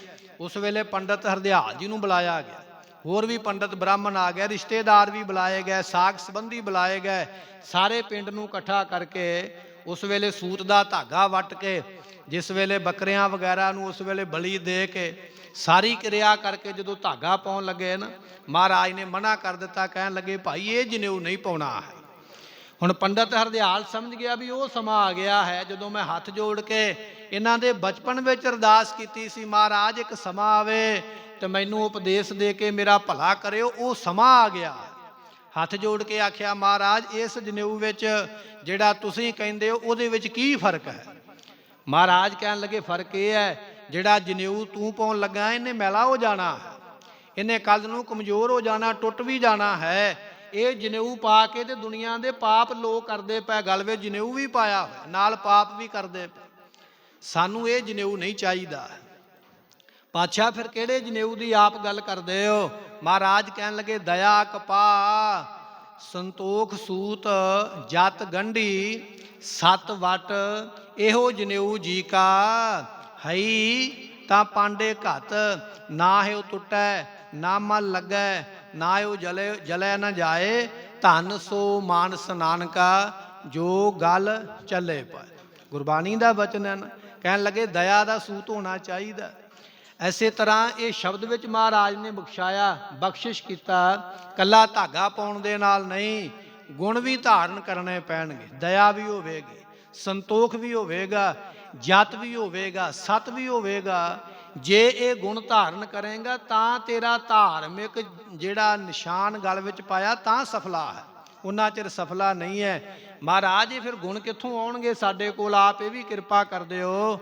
ਤੇ ਮਹਾਰਾਜ ਕਹਿਣ ਲੱਗੇ ਸੁਣਿਆ ਸਤ ਸੰਤੋਖ ਗਿਆਨ ਸੁਣਿਆ 68 ਕਾ ਇਸਨਾਨ ਸੁਣਿਆ ਪੜ ਪੜ ਪਾਵੈ ਮਾਨ। ਇਹ ਜਪਜੀ ਸਾਹਿਬ ਦੀ ਬਾਣੀ ਜਿਹੜੀ ਆਪਾਂ ਪੜ੍ਹਦੇ ਹਾਂ ਨਾ, ਇਹ ਗੁਰੂ ਨਾਨਕ ਦੇਵ ਪਾਤਸ਼ਾਹ ਨੇ ਵੱਖ-ਵੱਖ ਥਾਵਾਂ ਤੇ ਜਾ ਕੇ ਇਸ ਬਾਣੀ ਦੀਆਂ ਪੌੜੀਆਂ ਬਖਸ਼ਿਸ਼ ਕੀਤੀਆਂ। ਜਿਸ ਵੇਲੇ ਪਾਤਸ਼ਾਹ ਕਰਤਾਰਪੁਰ ਸਾਹਿਬ ਦੀ ਧਰਤੀ ਤੇ ਆਏ, ਭਾਈ ਲਹਿਣਾ ਸਾਹਿਬ ਦੀ ਸੇਵਾ ਕਰਦੇ ਪਏ, ਸੇਵਾ ਕਰਦਿਆਂ ਸੇਵਾ ਵਿੱਚ ਜਿਸ ਵੇਲੇ ਸਫਲੇ ਹੋਏ, ਗੁਰਤਾ ਗੱਦੀ ਦੇ ਮਾਲਕ ਬਣ ਕੇ ਗੁਰੂ ਅੰਗਦ ਸਾਹਿਬ ਪਾਤਸ਼ਾਹ ਬਣ ਗਏ। ਗੁਰੂ ਨਾਨਕ ਦੇਵ ਮਹਾਰਾਜ ਜੀ ਨੇ ਆਪਣੇ ਕੋਲ ਬੁਲਾ ਕੇ ਆਖਿਆ, ਕਹਿਣ ਲੱਗੇ ਭਾਈ ਪੁਰਖਾ ਜਪਜੀ ਸਾਹਿਬ ਦੀ ਬਾਣੀ ਅਸੀਂ ਉਚਾਰੀ ਹੈ, ਸੰਗਤਾਂ ਤੇ ਸਿੱਖ ਪੜ੍ਹਦੇ ਨੇ, ਪਰ ਤੁਸੀਂ ਕਿਰਪਾ ਇਹ ਕਰੋ ਇਸ ਬਾਣੀ ਦੀ ਤਰਤੀਬ ਬਣਾ ਦਿਓ, ਕਿਹੜੀ ਪੌੜੀ ਪਹਿਲਾਂ ਹੈ ਕਿਹੜੀ ਪੌੜੀ ਬਾਅਦ ਵਿੱਚ ਹੈ, ਤਰਤੀਬ ਬਣਾ ਕੇ ਸਾਰੀ ਬਾਣੀ ਆਪ ਇੱਕ ਤਰ੍ਹਾਂ ਦੇ ਨਾਲ ਮੁਕੰਮਲ ਕਰੋ। ਗੁਰੂ ਅੰਗਦ ਸਾਹਿਬ ਪਾਤਸ਼ਾਹ ਨੇ ਸੁਣੇ ਬਚਨ, ਗੁਰੂ ਨਾਨਕ ਦੇਵ ਪਾਤਸ਼ਾਹ ਨੂੰ ਬਾਣੀ ਸੁਣਾਉਂਦੇ ਪਏ, ਜਪਜੀ ਸਾਹਿਬ ਦਾ ਪਾਠ ਗੁਰੂ ਨਾਨਕ ਪਾਤਸ਼ਾਹ ਸੁਣਦੇ ਪਏ, ਗੁਰੂ ਅੰਗਦ ਦੇਵ ਪਾਤਸ਼ਾਹ ਸੁਣਾਉਂਦੇ ਪਏ। ਜਿਹੜਾ ਅੱਜ ਆਪਾਂ ਜਪਜੀ ਸਾਹਿਬ ਦਾ ਪਾਠ ਗੁਰਮੁਖੋਂ ਕਰਦੇ ਹਾਂ, ਇਹ ਬਾਣੀ ਦੀਆਂ ਪੌੜੀਆਂ ਤਰਤੀਬਵਾਰ ਬਣਾਉਣੀਆਂ, ਇਹ ਧੰਨ ਗੁਰੂ ਅੰਗਦ ਦੇਵ ਪਾਤਸ਼ਾਹ ਨੇ ਸਾਡੇ ਤੇ ਕਿਰਪਾ ਕੀਤੀ ਹੈ। ਗੁਰੂ ਨਾਨਕ ਦੇਵ ਪਾਤਸ਼ਾਹ ਮਹਾਰਾਜ ਜੀਆਂ ਦੇ ਕੋਲ ਬੈਠ ਕੇ ਨਾਲੇ ਬਾਣੀ ਸੁਣਾਈ ਹੈ, ਨਾਲੇ ਬਾਣੀ ਦੀ ਤਰਤੀਬ ਬਣਾ ਕੇ ਸਾਨੂੰ ਬਖਸ਼ਿਸ਼ ਕੀਤੀ ਹੈ। ਜੇ ਕੋਈ ਗੁਰੂ ਕਾ ਸਿੱਖ ਇਸ ਬਾਣੀ ਨੂੰ ਪੜ੍ਹੇਗਾ ਉਹਦਾ ਭਲਾ ਹੋ ਜਾਏਗਾ। ਪਰ ਵਿਦਵਾਨਾਂ ਦਾ ਬਚਨ ਹੈ, ਜੇ ਕੋਈ ਸਿੱਖ ਹੋ ਕੇ ਜਪਜੀ ਸਾਹਿਬ ਨੂੰ ਨਹੀਂ ਪੜ੍ਹਦਾ, ਆਪਾਂ ਵੀ ਤੇ ਗੁਰਮੁਖੋ ਸਾਰੇ ਸਿੱਖ ਹੀ ਹਨ, ਆਪਣੇ ਵਿੱਚ ਬਹੁਤੇ ਸਰੀਰ ਉਹ ਬੈਠੇ ਨੇ ਜਿਹੜੇ ਜਪਜੀ ਸਾਹਿਬ ਦਾ ਪਾਠ ਨਹੀਂ ਕਰਦੇ। ਸਾਡਾ ਬਹਾਨਾ ਇੱਕ ਇਹ ਹੈ ਵੀ ਸਾਨੂੰ ਪੜ੍ਹਨਾ ਨਹੀਂ ਆਉਂਦਾ, ਸਾਡੇ ਕੋਲੋਂ ਕਿਤੇ ਗਲਤ ਨਾ ਪੜ੍ਹਿਆ ਜਾਵੇ, ਇਸ ਕਰਕੇ ਅਸੀਂ ਪੜ੍ਹਦੇ ਨਹੀਂ। ਪਰ ਸਾਡੀ ਗੁਰਮੁਖੋ ਰਹਿਤਨਾਮਿਆਂ ਵਿੱਚ ਬਚਨ ਲਿਖੇ ਮਹਾਂਪੁਰਖਾਂ ਨੇ, ਜਾਂ ਪੁਰਾਣੇ ਸਾਡੇ ਜਿਹੜੇ ਸਿੰਘ ਸਨ ਮਹਾਰਾਜ ਦੇ ਸੰਗੀ ਸਾਥੀ, ਉਹਨਾਂ ਨੇ ਬਚਨ ਇਹ ਲਿਖਿਆ, ਜਿਹੜਾ ਸਿੱਖ ਹੋ ਕੇ ਜਪਜੀ ਸਾਹਿਬ ਦਾ ਪਾਠ ਨਹੀਂ ਕਰਦਾ, ਆਪਣੇ ਵਿੱਚ ਵੀ ਬੈਠੇ ਆਪਾਂ ਵੀ ਬੈਠੇ ਹੋਏ, ਜਿਹੜਾ ਸਿੱਖ ਰੋਜ਼ਾਨਾ ਜਪਜੀ ਸਾਹਿਬ ਦਾ ਪਾਠ ਨਹੀਂ ਨਾ ਕਰਦਾ, ਕਹਿੰਦੇ ਉਹਦਾ ਜੀਵਨ ਇਸ ਤਰ੍ਹਾਂ ਦਾ ਹੈ ਜਿਵੇਂ ਚੌਲ ਦੇ ਉੱਪਰੋਂ ਛਿਲਕਾ ਲਾ ਦਈਏ ਨਾ ਤੇ ਛਿਲਕੇ ਨੂੰ ਪਰੇ ਸੁੱਟ ਦਈਏ ਫੱਕ ਨੂੰ, ਫੱਕ ਦਾ ਕੋਈ ਮੁੱਲ ਨਹੀਂ ਰਹਿ ਜਾਂਦਾ ਹੈ। ਇਸ ਤਰ੍ਹਾਂ ਉਹ ਸਿੱਖ ਦਾ ਜੀਵਨ ਫੱਕ ਵਰਗਾ ਹੀ ਹੈ, ਛਿਲਕੇ ਵਰਗਾ ਹੀ ਹੈ। ਉਹਨੇ ਜੀਵਨ ਵਿੱਚ ਕੁਝ ਨਹੀਂ ਕਮਾਇਆ ਜਿਨਨੇ ਰੋਜ਼ਾਨਾ ਇਸ ਗੁਰਬਾਣੀ ਦੇ ਪਾਠ ਨੂੰ ਨਹੀਂ ਕੀਤਾ ਹੈ। ਇਹ ਏਡੀ ਵੱਡੀ ਬਾਣੀ ਹੈ ਜਿਸ ਨੂੰ ਅਸੀਂ ਪੜ੍ਹਦੇ ਨਹੀਂ, ਹੋਰਾਂ ਤੰਤਰਾਂ ਮੰਤਰਾਂ ਦੇ ਵੱਲ ਲੱਗੇ ਹੋਏ। ਗੁਰਮੁਖੋ ਇਸੇ ਬਾਣੀ ਦੇ ਪਾਠ ਨੂੰ ਭਾਈ ਗੋਪਾਲਾ ਜੀ ਨੇ ਸੁਣਾਇਆ ਗੁਰੂ ਹਰਗੋਬਿੰਦ ਪਾਤਸ਼ਾਹ ਨੂੰ। ਮਹਾਰਾਜ ਇੰਨੇ ਖੁਸ਼ ਹੋ ਗਏ ਸਨ ਕਿ ਗੁਰਤਾ ਗੱਦੀ ਦੇਣ ਵਾਸਤੇ ਤਿਆਰ ਹੋ ਗਏ। ਅੱਜ ਗੁਰੂ ਕਾ ਸਿੱਖ ਇਹ ਗੱਲ ਕਹਿੰਦਾ ਨਾ, ਮੇਰੀ ਕਮਾਈ ਵਿੱਚ ਬਰਕਤ ਨਹੀਂ ਪੈਂਦੀ ਹੈ, ਮੈਂ ਬੜਾ ਦੁਖੀ ਹਾਂ, ਮੇਰਾ ਕੰਮ ਨਹੀਂ ਚੱਲਦਾ ਹੈ।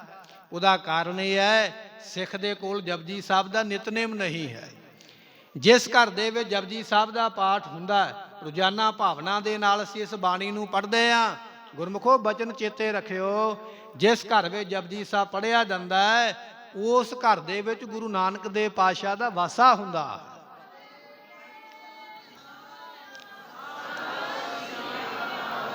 ਤੇ ਜਿਸ ਘਰ ਦੇ ਵਿੱਚ ਗੁਰੂ ਨਾਨਕ ਦੇਵ ਪਾਤਸ਼ਾਹ ਦਾ ਵਾਸਾ, ਤੇ ਫਿਰ ਮਹਾਰਾਜ ਕਹਿਣ ਲੱਗੇ ਵੱਡਾ ਦਾਤਾ ਤਿਲ ਨਾ ਤਮਾਏ ਜੀਵੜ ਆਪ ਤੇਵੜ ਤੇਰੀ ਦਾਤ। ਵੱਡਾ ਆਪ ਜਦੋਂ ਦਾਤਾ ਹੀ ਘਰ ਵਿੱਚ ਆ ਗਿਆ, ਫਿਰ ਦਾਤਾਂ ਵੀ ਉਹਦੀਆਂ ਨਾਲ ਹੀ ਆ ਗਈਆਂ, ਫਿਰ ਤੇ ਕਮੀ ਨਹੀਂ ਰਹਿੰਦੀ ਹੈ। ਪਰ ਬਚਨ ਇਹ ਹੈ ਵੀ ਅਸੀਂ ਆਪ ਹੀ ਇੱਥੋਂ ਪਿੱਛੇ ਹਟ ਗਏ। ਸੋ ਰੋ ਵਿਚਾਰ ਇਸ ਤਰ੍ਹਾਂ ਮਹਾਰਾਜ ਸਾਹਿਬ ਜੀ ਬਖਸ਼ਿਸ਼ ਕਰਦੇ ਪਏ। ਭਾਈ ਸੰਤੋਖ ਸਿੰਘ ਜੀਆਂ ਨੇ ਬੜਾ ਸੋਹਣਾ ਬਚਨ ਲਿਖਿਆ, ਕਹਿਣ ਲੱਗੇ ਆਦ ਨਿਰੰਜਨ ਹੈ ਗੁਰੂ ਨਾਨਕ ਧਾਰ ਕੈ ਮੂਰਤ ਹੈ ਜਗ ਆਏ। ਗੁਰੂ ਨਾਨਕ ਦੇਵ ਪਾਤਸ਼ਾਹ ਜੀ ਪਰਮੇਸ਼ਰ ਦਾ ਸਰੂਪ ਦੁਨੀਆ ਤੇ ਆਏ।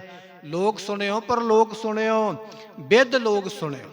ਲੋਕ ਵਿੱਚ ਵੀ ਮਹਿਮਾ, ਪਰਲੋਕ ਵਿੱਚ ਵੀ ਮਹਿਮਾ, ਬ੍ਰਹਮ ਲੋਕ ਦੇ ਵਿੱਚ ਵੀ ਮਹਿਮਾ ਹੋ ਰਹੀ ਹੈ। ਲੋਕ ਸੁਣਿਓ ਪਰਲੋਕ ਸੁਣਿਓ, ਬਿੱਧ ਲੋਕ ਸੁਣਿਓ, ਸਭ ਦਰਸ਼ਨ ਪਾਇਓ।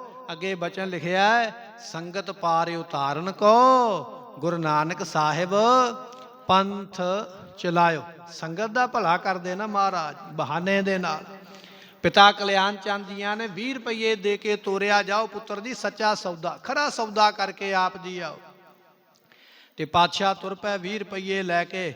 ਨਾਲ ਬਾਬਾ ਬਾਲਾ ਜੀ, ਭਾਈ ਬਾਲਾ ਜੀ ਵੀ ਨਾਲ ਹੀ ਪਿਤਾ ਕਲਿਆਣ ਚੰਦ ਜੀ ਨੇ ਭੇਜਿਆ, ਜਾਓ ਇਹਨਾਂ ਦੇ ਨਾਲ ਸੌਦੇ ਦੇ ਵਿੱਚ ਇਹਨਾਂ ਦੀ ਮਦਦ ਕਰਿਓ। ਜਿਸ ਵੇਲੇ ਗੁਰੂ ਨਾਨਕ ਦੇਵ ਪਾਤਸ਼ਾਹ ਤੁਰੇ ਜਾਂਦੇ, ਰਸਤੇ ਵਿੱਚ ਕੀ ਵੇਖਦੇ? ਕੁਝ ਸਾਧੂ ਬੈਠੇ ਹੋਏ ਰੱਬ ਦੀ ਬੰਦਗੀ ਕਰਦੇ ਪਏ, ਭਲਾ ਕਰਦੇ ਪਏ। ਉਹਨਾਂ ਦਾ ਭਜਨ ਵੇਖ ਕੇ, ਸਿਮਰਨ ਵੇਖ ਕੇ ਗੁਰੂ ਨਾਨਕ ਦੇਵ ਪਾਤਸ਼ਾਹ ਉਹਨਾਂ ਦੇ ਆਸ਼ਰਮ ਦੇ ਵਿੱਚ ਚਲੇ ਗਏ। ਜਾ ਕੇ ਮੱਥਾ ਟੇਕਿਆ, ਕੋਲ ਬੈਠੇ, ਕੁਝ ਸਮਾਂ ਬਚਨ ਬਿਲਾਸ ਹੋਏ। ਪੁੱਛਿਆ, ਕਹਿਣ ਲੱਗੇ ਆ ਮਹਾਤਮਾ ਆਪ ਕੀ ਛਕਦੇ ਹੋ?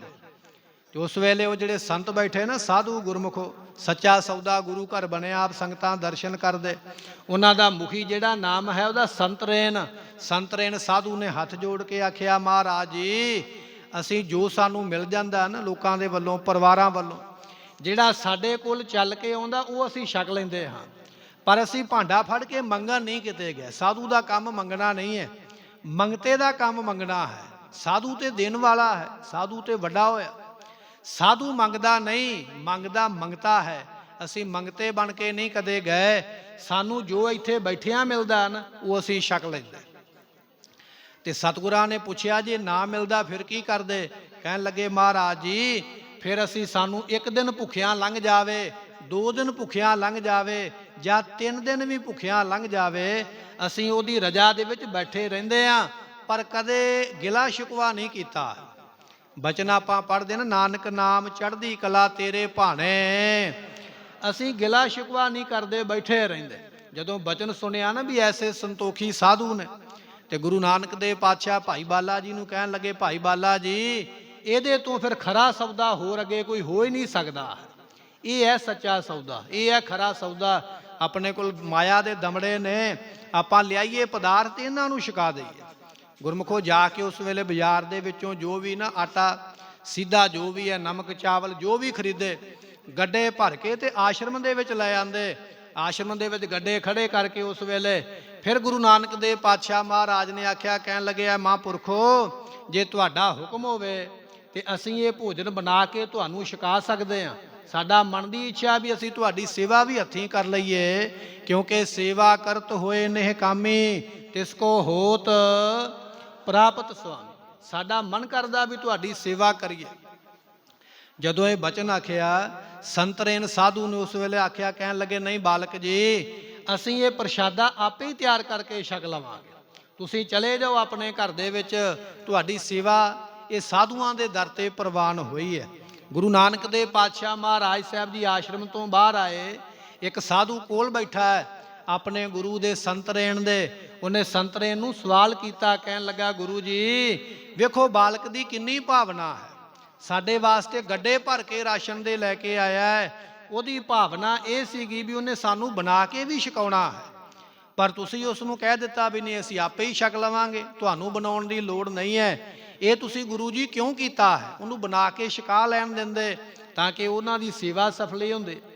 ਉਸ ਵੇਲੇ ਸੰਤਰੇਣ ਸਾਧੂ ਨੇ ਬਚਨ ਸੁਣੇ ਨਾ ਆਪਣੇ ਚੇਲੇ ਦੇ, ਤੇ ਉਸਨੇ ਬੜੀ ਗੰਭੀਰਤਾ ਦੇ ਨਾਲ ਫਿਰ ਉੱਤਰ ਦਿੱਤਾ, ਕਹਿਣ ਲੱਗਾ, ਸਾਡਾ ਵੀ ਮਨ ਕਰਦਾ ਸੀ ਵੀ ਜਿਹਨੇ ਇਹ ਸਾਨੂੰ ਰਾਸ਼ਨ ਲਿਆ ਕੇ ਦਿੱਤਾ ਗੱਡੇ ਭਰ ਕੇ, ਉਹ ਸਾਨੂੰ ਬਣਾ ਕੇ ਛਕਾ ਦਿੰਦਾ, ਪਰ ਉਹਦਾ ਕਾਰਨ ਇਹ ਹੈ। ਆਪਣੇ ਚੇਲੇ ਨੂੰ ਕਹਿਣ ਲੱਗਾ, ਚੇਲਿਆ ਇਹ ਬਾਲਕ ਕੋਈ ਆਮ ਨਹੀਂ ਹੈ, ਇਸ ਬਾਲਕ ਦੇ ਮੱਥੇ ਦਾ ਇੰਨਾ ਪ੍ਰਤਾਪ ਹੈ, ਇਹਦੇ ਮੱਥੇ ਦਾ ਪ੍ਰਤਾਪ ਮੇਰੇ ਕੋਲੋਂ ਝੱਲਿਆ ਨਹੀਂ ਸੀ ਜਾ ਰਿਹਾ।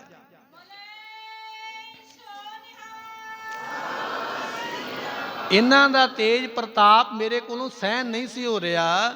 ਮੈਂ ਤਾਂ ਹੀ ਬਚਨ ਕੀਤਾ ਵੀ ਆਪ ਜੀ ਚਲੇ ਜਾਓ, ਅਸੀਂ ਬਾਅਦ ਵਿੱਚ ਬਣਾ ਕੇ ਇਸ ਨੂੰ ਛਕ ਲਵਾਂਗੇ। ਇਹ ਕੋਈ ਆਮ ਨਹੀਂ, ਇਹ ਤੇ ਦੁਨੀਆ ਦਾ ਭਲਾ ਕਰਨ ਵਾਸਤੇ ਕੋਈ ਰੱਬ ਦੀ ਜੋਤ ਆਈ ਹੈ। ਇਸ ਤਰ੍ਹਾਂ ਗੁਰੂ ਨਾਨਕ ਦੇਵ ਪਾਤਸ਼ਾਹ ਮਹਾਰਾਜ ਸਾਹਿਬ ਜੀਆਂ ਦੀ ਵਡਿਆਈ ਨੂੰ ਸੰਤਰੇਣ ਸਾਧੂ ਕਹਿੰਦਾ।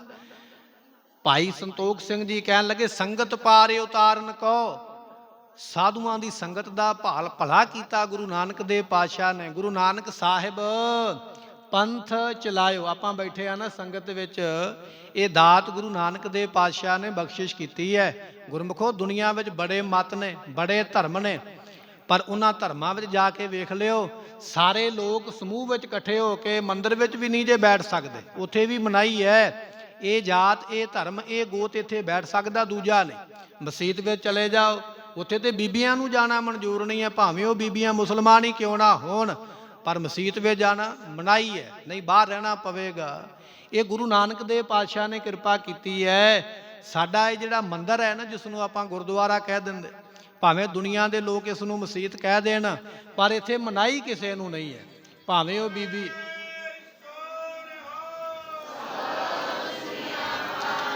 ਭਾਵੇਂ ਉਹ ਬਜ਼ੁਰਗ ਹੈ, ਬੱਚਾ ਹੈ, ਭਾਵੇਂ ਬੀਬੀ ਹੈ, ਜਿਹੜਾ ਮਰਜ਼ੀ ਸੰਗਤ ਵਿੱਚ ਆ ਕੇ ਬੈਠੇ।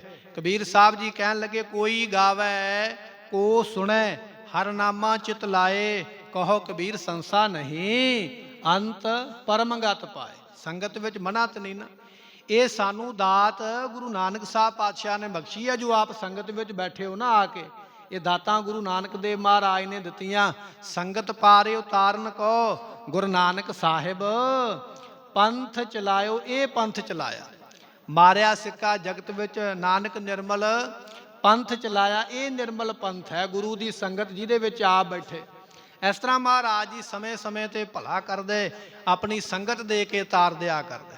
ਇੱਕ ਦਿਨ ਗੁਰੂ ਨਾਨਕ ਦੇਵ ਪਾਤਸ਼ਾਹ ਮਹਾਰਾਜ ਸਾਹਿਬ ਜੀ ਮੱਝਾਂ ਚਰਾਉਂਦਿਆਂ ਥੋੜੀ ਜੀ ਸਰੀਰ ਦੇ ਉੱਪਰ ਥਕਾਨ ਮਹਿਸੂਸ ਹੋਈ। ਆਪ ਉਸ ਵੇਲੇ ਬਿਰਾਜ ਗਏ ਧਰਤੀ ਦੇ ਉੱਪਰ, ਤੇ ਕਹਿਣ ਲੱਗੇ ਵੀ ਧਰਤੀ ਦੇ ਵਿੱਚੋਂ ਇੱਕ ਸੱਪ ਨਿਕਲਿਆ, ਰੁੱਖ ਦੀਆਂ ਜੜ੍ਹਾਂ ਦੇ ਵਿੱਚੋਂ। ਭਾਈ ਸੰਤੋਖ ਸਿੰਘ ਜੀ ਨੇ ਬਚਨ ਕੀਤਾ, ਚਿੱਟੇ ਰੰਗ ਦਾ ਬੜਾ ਵੱਡਾ ਸੱਪ ਨਿਕਲਿਆ।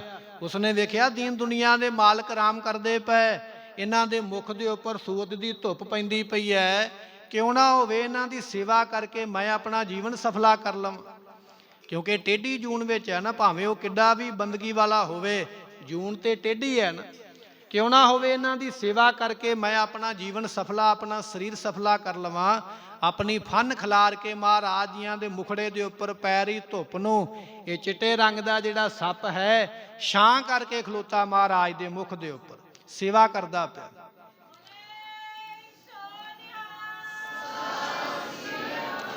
ਇੰਨੇ ਚਿਰ ਨੂੰ ਗੁਰਮੁਖੋ ਰਾਏ ਬਲਾਰ ਜੀ ਕਿਸੇ ਕੰਮ ਵਾਸਤੇ ਬਾਹਰ ਗਏ ਆਪਣੇ ਨੌਕਰਾਂ ਦੇ ਨਾਲ। ਜਦੋਂ ਵਾਪਸ ਆਪਣੇ ਨਗਰ ਤਲਵੰਡੀ ਨੂੰ ਆਉਂਦੇ ਪਏ, ਕੀ ਵੇਖਦੇ ਪਏ, ਇੱਕ ਬੱਚਾ ਸੁੱਤਾ ਪਿਆ ਹੈ ਤੇ ਸੱਪ ਉਹਦੇ ਸਿਰ ਵਾਲੇ ਪਾਸੇ ਖਲੋਤਾ ਹੈ। ਰਾਏ ਬਲਾਰ ਜੀ ਬੜੇ ਸਿਆਣੇ ਸਨ, ਉਹਨਾਂ ਦੇ ਮਨ ਵਿੱਚ ਦੋ ਵਿਚਾਰਾਂ ਆਈਆਂ। ਕਹਿਣ ਲੱਗੇ, ਜਾਂ ਤੇ ਸੱਪ ਨੇ ਬੱਚੇ ਨੂੰ ਡਸ ਲਿਆ ਹੈ, ਡੰਗ ਮਾਰ ਦਿੱਤਾ ਤੇ ਬੱਚਾ ਮੌਤ ਨੂੰ ਪ੍ਰਾਪਤ ਹੋ ਗਿਆ ਹੈ। ਪਹਿਲੀ ਤੇ ਗੱਲ ਇਹੋ ਹੀ ਹੋ ਸਕਦਾ, ਸੱਪ ਕਿਉਂ ਕੋਲ ਬੈਠਾ ਆ ਕੇ ਉਹਨੇ ਡੰਗ ਲਿਆ ਹੈ। ਦੂਜਾ ਕਾਰਨ ਇਹ ਹੈ, ਜੇ ਬੱਚਾ ਜਿਉਂਦਾ ਹੈ ਤੇ ਫਿਰ ਕੋਈ ਆਮ ਨਹੀਂ ਹੈ, ਇਹ ਤੇ ਪਰਮੇਸ਼ਰ ਹੈ ਜਿਹਦੀ ਸੇਵਾ ਕਰਨ ਵਾਸਤੇ ਸ਼ੇਸ਼ਨਾਗ ਵੀ ਆ ਕੇ ਆਪਣੀ ਫਨ ਫਲਾਰ ਕੇ ਇਹਨਾਂ ਦੇ ਮੁਖ ਦੀ ਸੇਵਾ ਕਰਦਾ।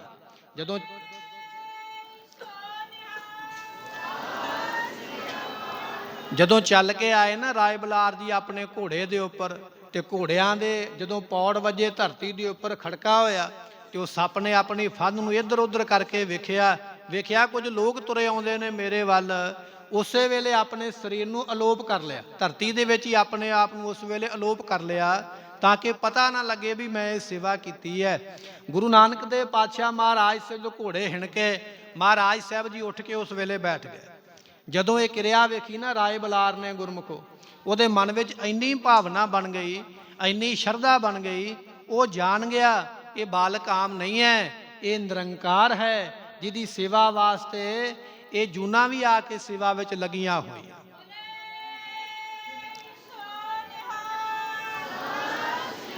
ਬੇਅੰਤ ਸੇਵਾ ਕੀਤੀ ਰਾਏ ਬਲਾਰ ਜੀਆਂ ਨੇ। ਆਪਣੀ ਜਗੀਰ ਜਿਹੜੀ ਹੈ ਗੁਰੂ ਨਾਨਕ ਦੇਵ ਪਾਤਸ਼ਾਹ ਮਹਾਰਾਜ ਸਾਹਿਬ ਜੀ ਨੇ ਧਰਮਸ਼ਾਲਾ ਬਣਾ ਦਿੱਤੀ ਨਾ, ਜਦੋਂ ਨਗਰ ਛੱਡ ਕੇ ਚੱਲੇ ਸਾਰੀ ਆਪਣੀ ਜਗੀਰ ਦੇ ਕੇ ਸੇਵਾ ਕਰਦਾ ਪਿਆ ਹੈ। ਐਸੇ ਨੇ ਗੁਰੂ ਨਾਨਕ ਦੇਵ ਪਾਤਸ਼ਾਹ। ਭਾਈ ਸੰਤੋਖ ਸਿੰਘ ਜੀ ਬਚਨ ਕਰਦੇ, ਕਹਿਣ ਲੱਗੇ ਸੰਗਤ ਪਾਰ ਉਤਾਰਨ ਕੋ ਗੁਰੂ ਨਾਨਕ ਸਾਹਿਬ ਪੰਥ ਚਲਾਇਓ, ਵਾਹਿਗੁਰੂ ਗੁਰੂ ਨਾਨਕ ਸਾਹਿਬ ਧਾਰ ਕੈ ਮੂਰਤ ਹੈ ਜਾਗਿਆ। ਅਕਾਲ ਪੁਰਖ ਆਪ ਨਾ ਆਪਣਾ ਸਰੂਪ ਬਣਾ ਕੇ ਗੁਰੂ ਨਾਨਕ ਦੇਵ ਪਾਤਸ਼ਾਹ ਦੇ ਰੂਪ ਦੇ ਵਿੱਚ ਆਉਣ ਵਾਸਤੇ ਅੱਜ ਦੇ ਦਿਨ ਮਾਤਾ ਤ੍ਰਿਪਤਾ ਜੀ ਦੀ ਕੁੱਖ ਨੂੰ ਭਾਗ ਲਾਉਂਦਿਆਂ ਹੋਇਆ, ਬਾਬਾ ਕਲਿਆਣ ਚੰਦ ਜੀਆਂ ਦੀ ਭਗਤੀ ਅਤੇ ਉਹਨਾਂ ਦਾ ਗ੍ਰਹਿ ਸਫਲਾ ਕਰਦਿਆਂ ਹੋਇਆ ਪਾਤਸ਼ਾਹ ਜੀ ਅੰਮ੍ਰਿਤ ਵੇਲੇ ਇਸ ਧਰਤੀ ਤੇ ਆ ਕੇ ਮਹਾਰਾਜ ਜੀਆਂ ਨੇ ਅਵਤਾਰ ਲਿਆ ਹੈ। ਸਭ ਤੋਂ ਪਹਿਲਾਂ ਗੁਰੂ ਨਾਨਕ ਦੇਵ ਪਾਤਸ਼ਾਹ ਦੇ ਦਰਸ਼ਨ ਦੌਲਤਾਂ ਦਾਈ ਨੇ ਉਸ ਵੇਲੇ ਮਹਾਰਾਜ ਜੀਆਂ ਦੇ ਦਰਸ਼ਨ ਕੀਤੇ।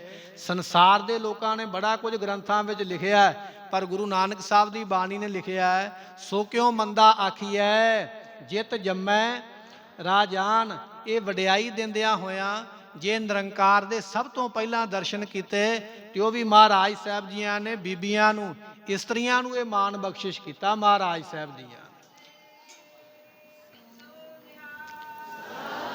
ਤੇ ਜੇ ਆਪਾਂ ਸਿੱਖਾਂ ਦੀ ਗੱਲ ਕਰੀਏ ਵੀ ਗੁਰੂ ਨਾਨਕ ਦੇਵ ਪਾਤਸ਼ਾਹ ਦੇ ਸਭ ਤੋਂ ਪਹਿਲੇ ਸਿੱਖ ਕਿਹੜੇ ਨੇ, ਤੇ ਗੁਰਮੁਖੋ ਉਹ ਬੇਬੇ ਨਾਨਕੀ ਨੂੰ ਇਹ ਮਾਣ ਪ੍ਰਾਪਤ ਹੁੰਦਾ ਹੈ। ਸਭ ਤੋਂ ਪਹਿਲਾਂ ਗੁਰੂ ਨਾਨਕ ਦੇਵ ਪਾਤਸ਼ਾਹ ਪਰਮਾਤਮਾ ਨੇ ਇਹ ਬੇਬੇ ਨਾਨਕੀ ਨੇ ਜਾਣਿਆ। ਉਸ ਵੇਲੇ ਇਤਿਹਾਸ ਦੇ ਵਿੱਚ ਬਚਨ ਆਉਂਦਾ ਹੈ, ਮਹਾਰਾਜ ਸਾਹਿਬ ਜੀ 20 ਦਾ ਲੰਗਰ ਲਾ ਕੇ ਆਪਣੇ ਘਰ ਆ ਗਏ।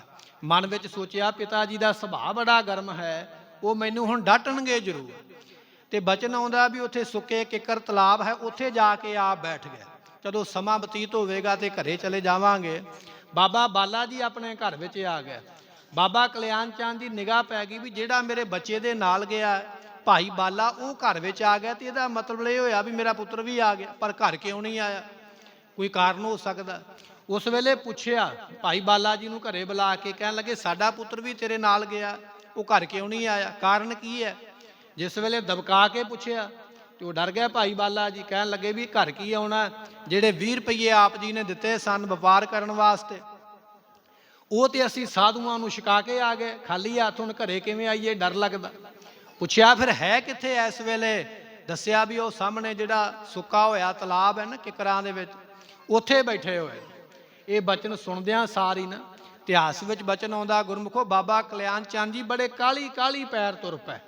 ਜਦੋਂ ਗੁੱਸਾ ਚੜਿਆ ਨਾ ਵੀ 20 ਰੁਪਏ ਵੱਡੀ ਰਕਮ ਗੁਰਮੁਖੋ ਉਹਨਾਂ ਸਮਿਆਂ ਦੇ ਚੱਲ ਪਏ। ਉਸ ਵੇਲੇ ਮਾਤਾ ਤ੍ਰਿਪਤਾ ਜੀ ਨੇ ਵੇਖਿਆ ਬੜੇ ਗੁੱਸੇ ਦੇ ਨਾਲ ਜਾਂਦੇ ਪਏ ਨੇ, ਇਹ ਜਾ ਕੇ ਮੇਰੇ ਲਾਲ ਨੂੰ ਮਾਰਨਗੇ। ਉਸੇ ਵੇਲੇ ਨਾਲ ਆਪਣੀ ਧੀ ਨੂੰ ਭੇਜਿਆ ਬੇਬੇ ਨਾਨਕੀ ਨੂੰ, ਉਮਰਾਂ ਦੇ ਵੱਡੇ ਨੇ ਨਾ ਗੁਰੂ ਨਾਨਕ ਸਾਹਿਬ ਤੋਂ, ਛੇਤੀ ਦੇ ਨਾਲ ਮਗਰ ਭੇਜਿਆ ਭਜਾਇਆ। ਕਹਿਣ ਲੱਗੀ ਜਾ ਕੇ ਆਪਣੇ ਭਰਾ ਨੂੰ ਵੇਖ, ਜੇ ਮਾਰਨਗੇ ਤੇ ਤੂੰ ਇਹਨਾਂ ਦੇ ਅੱਗੇ ਹੱਥ ਜੋੜ ਕੇ ਉਹਨਾਂ ਨੂੰ ਮਾਰ ਤੋਂ ਬਚਾਉਣਾ ਹੈ। ਗੁਰਮੁਖੋ ਇੱਧਰੋਂ ਬਾਬਾ ਕਲਿਆਣ ਚੰਦ ਜੀ ਕਾਲੇ ਪੈਰਾਂ ਦੇ ਨਾਲ ਤੁਰੇ ਜਾਂਦੇ ਜਿੱਥੇ ਗੁਰੂ ਨਾਨਕ ਦੇਵ ਪਾਤਸ਼ਾਹ ਬੈਠੇ ਹੋਏ ਨੇ। ਜਾਂਦਿਆਂ ਹੀ ਮਹਾਰਾਜ ਜੀਆਂ ਨੂੰ ਬਾਂਹ ਤੋਂ ਫੜ ਕੇ ਬਾਬਾ ਕਲਿਆਣ ਚੰਦ ਜੀਆਂ ਨੇ ਸਤਿਗੁਰੂ ਨਾਨਕ ਦੇਵ ਪਾਤਸ਼ਾਹ ਮਹਾਰਾਜ ਦੇ ਉਸ ਵੇਲੇ ਮੁਖ ਦੇ ਉੱਪਰ ਚਪੇੜ ਮਾਰ ਦਿੱਤੀ। ਤੇ ਭਾਈ ਸੰਤੋਖ ਸਿੰਘ ਨੇ ਲਿਖਿਆ, ਕਹਿਣ ਲੱਗੇ ਕਮਲ ਦਾ ਫੁੱਲ ਬੜਾ ਗੁਲਾਬੀ ਰੰਗ ਦਾ ਹੁੰਦਾ, ਜੇ ਉਹਦੇ ਉੱਪਰ ਭੌਰਾ ਬੈਠ ਜਾਵੇ ਤੇ ਉਹ ਵੱਖਰਾ ਹੀ ਦੂਰੋਂ ਦਿਖਾਈ ਦਿੰਦਾ ਹੈ। ਗੁਰੂ ਨਾਨਕ ਦੇਵ ਮਹਾਰਾਜ ਜੀ ਦੇ ਜਿਹੜੇ ਚਿਹਰੇ ਦਾ ਰੰਗ ਹੈ ਉਹ ਗੁਲਾਬ ਤੇ ਕਮਲ ਫੁੱਲ ਦੇ ਵਰਗਾ ਹੈ। ਬਾਬਾ ਕਲਿਆਣ ਚੰਦ ਜੀਆਂ ਨੇ ਚਪੇੜ ਮਾਰੀ ਹੈ ਚਪੇੜ ਦਾ ਨਿਸ਼ਾਨ ਮਹਾਰਾਜ ਦੇ ਮੁਖ ਦੇ ਉੱਪਰ ਪੈ ਗਿਆ। ਜਦੋਂ ਦੂਜੀ ਚਪੇੜ ਮਾਰਨ ਲੱਗੇ, ਬੇਬੇ ਨਾਨਕੀ ਜੀ ਨੇ ਭੱਜ ਕੇ ਉਸ ਵੇਲੇ ਅੱਗੇ ਹੋ ਕੇ ਬੇਨਤੀ ਕੀਤੀ, ਕਹਿਣ ਲੱਗੀ, ਪਿਤਾ ਜੀ ਦੂਜੀ ਚਪੇੜ ਇਹਨਾਂ ਨੂੰ ਨਹੀਂ, ਜੇ ਤੁਹਾਡਾ ਫਿਰ ਵੀ ਅਜੇ ਗੁੱਸਾ ਸ਼ਾਂਤ ਨਹੀਂ ਹੋਇਆ, ਉਹ ਦੂਜੀ ਚਪੇੜ ਤੁਸੀਂ ਮੇਰੇ ਮੂੰਹ ਦੇ ਉੱਪਰ ਮਾਰ ਲਓ।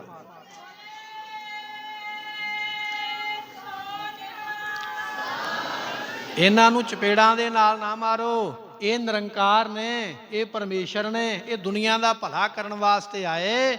ਇਹ ਤੇ ਕੇਵਲ ਨਿੱਕੇ ਨਿੱਕੇ ਕਰਤੱਵ ਕੌਤਕ ਕਰਦੇ ਪਏ ਦੁਨੀਆ ਦਾ ਭਲਾ ਕਰਨ ਵਾਸਤੇ। ਗੁਰਮੁਖੋ ਜੇ ਇਹ ਜਾਣਿਆ ਨਾ, ਇਹ ਬੇਬੇ ਨਾਨਕੀ ਨੇ ਜਾਣਿਆ ਵੀ ਇਹ ਪਰਮੇਸ਼ਰ ਦਾ ਰੂਪ ਨੇ। ਜਿਸ ਵੇਲੇ ਸਤਿਗੁਰੂ ਸੁਲਤਾਨਪੁਰ ਦੀ ਧਰਤੀ ਤੇ ਆ ਕੇ ਵੇਈ ਨਦੀ ਵਿੱਚ ਟੁੱਬੀ ਮਾਰ ਕੇ ਮਹਾਰਾਜ 3 ਦਿਨ ਅਲੋਪ ਹੋ ਗਿਆ, 3 ਦਿਨ ਨਹੀਂ ਬਾਹਰ ਨਿਕਲੇ ਪਾਣੀ ਤੋਂ। ਸੁਲਤਾਨਪੁਰ ਦੇ ਵਿੱਚ ਹਾਹਾਕਾਰ ਮਚ ਗਈ ਕਿ ਇੱਕ ਵਿਅਕਤੀ ਪਾਣੀ ਵਿੱਚ ਡੁੱਬ ਗਿਆ ਹੈ। ਕਿਸੇ ਨੇ ਦੌੜ ਕੇ ਆ ਕੇ ਬੇਬੇ ਨਾਨਕੀ ਜੀ ਨੂੰ ਦੱਸਿਆ, ਕਹਿਣ ਲੱਗੇ ਤੁਹਾਡਾ ਭਰਾ ਪਾਣੀ ਵਿੱਚ ਡੁੱਬ ਗਿਆ ਹੈ। ਜਦੋਂ ਬਚਨ ਸੁਣਿਆ ਨਾ ਬੇਬੇ ਨਾਨਕੀ ਨੇ, ਉਹਨਾਂ ਨੇ ਕਿਸੇ ਵੀ ਤਰ੍ਹਾਂ ਦਾ ਕੋਈ ਵੀ ਆਪਣੇ ਮਨ ਵਿੱਚ ਐਸਾ ਖਿਆਲ ਨਹੀਂ ਲਿਆਂਦਾ ਜਿਹਦੇ ਨਾਲ ਉਦਾਸੀ ਹੋ ਜਾਵੇ, ਚਿਹਰਾ ਉਦਾਸ ਹੋ ਜਾਵੇ। ਉਹਨਾਂ ਨੇ ਬੜੇ ਫਕਰ ਤੇ ਮਾਣ ਦੇ ਨਾਲ ਇਹ ਬਚਨ ਆਖਿਆ, ਕਹਿਣ ਲੱਗੇ ਮੇਰਾ ਭਰਾ ਜਿਹੜਾ ਹੈ ਉਹ ਦੁਨੀਆ ਨੂੰ ਤਾਰਨ ਵਾਸਤੇ ਆਇਆ, ਉਹ ਆਪ ਕਦੇ ਡੁੱਬ ਹੀ ਨਹੀਂ ਸਕਦਾ।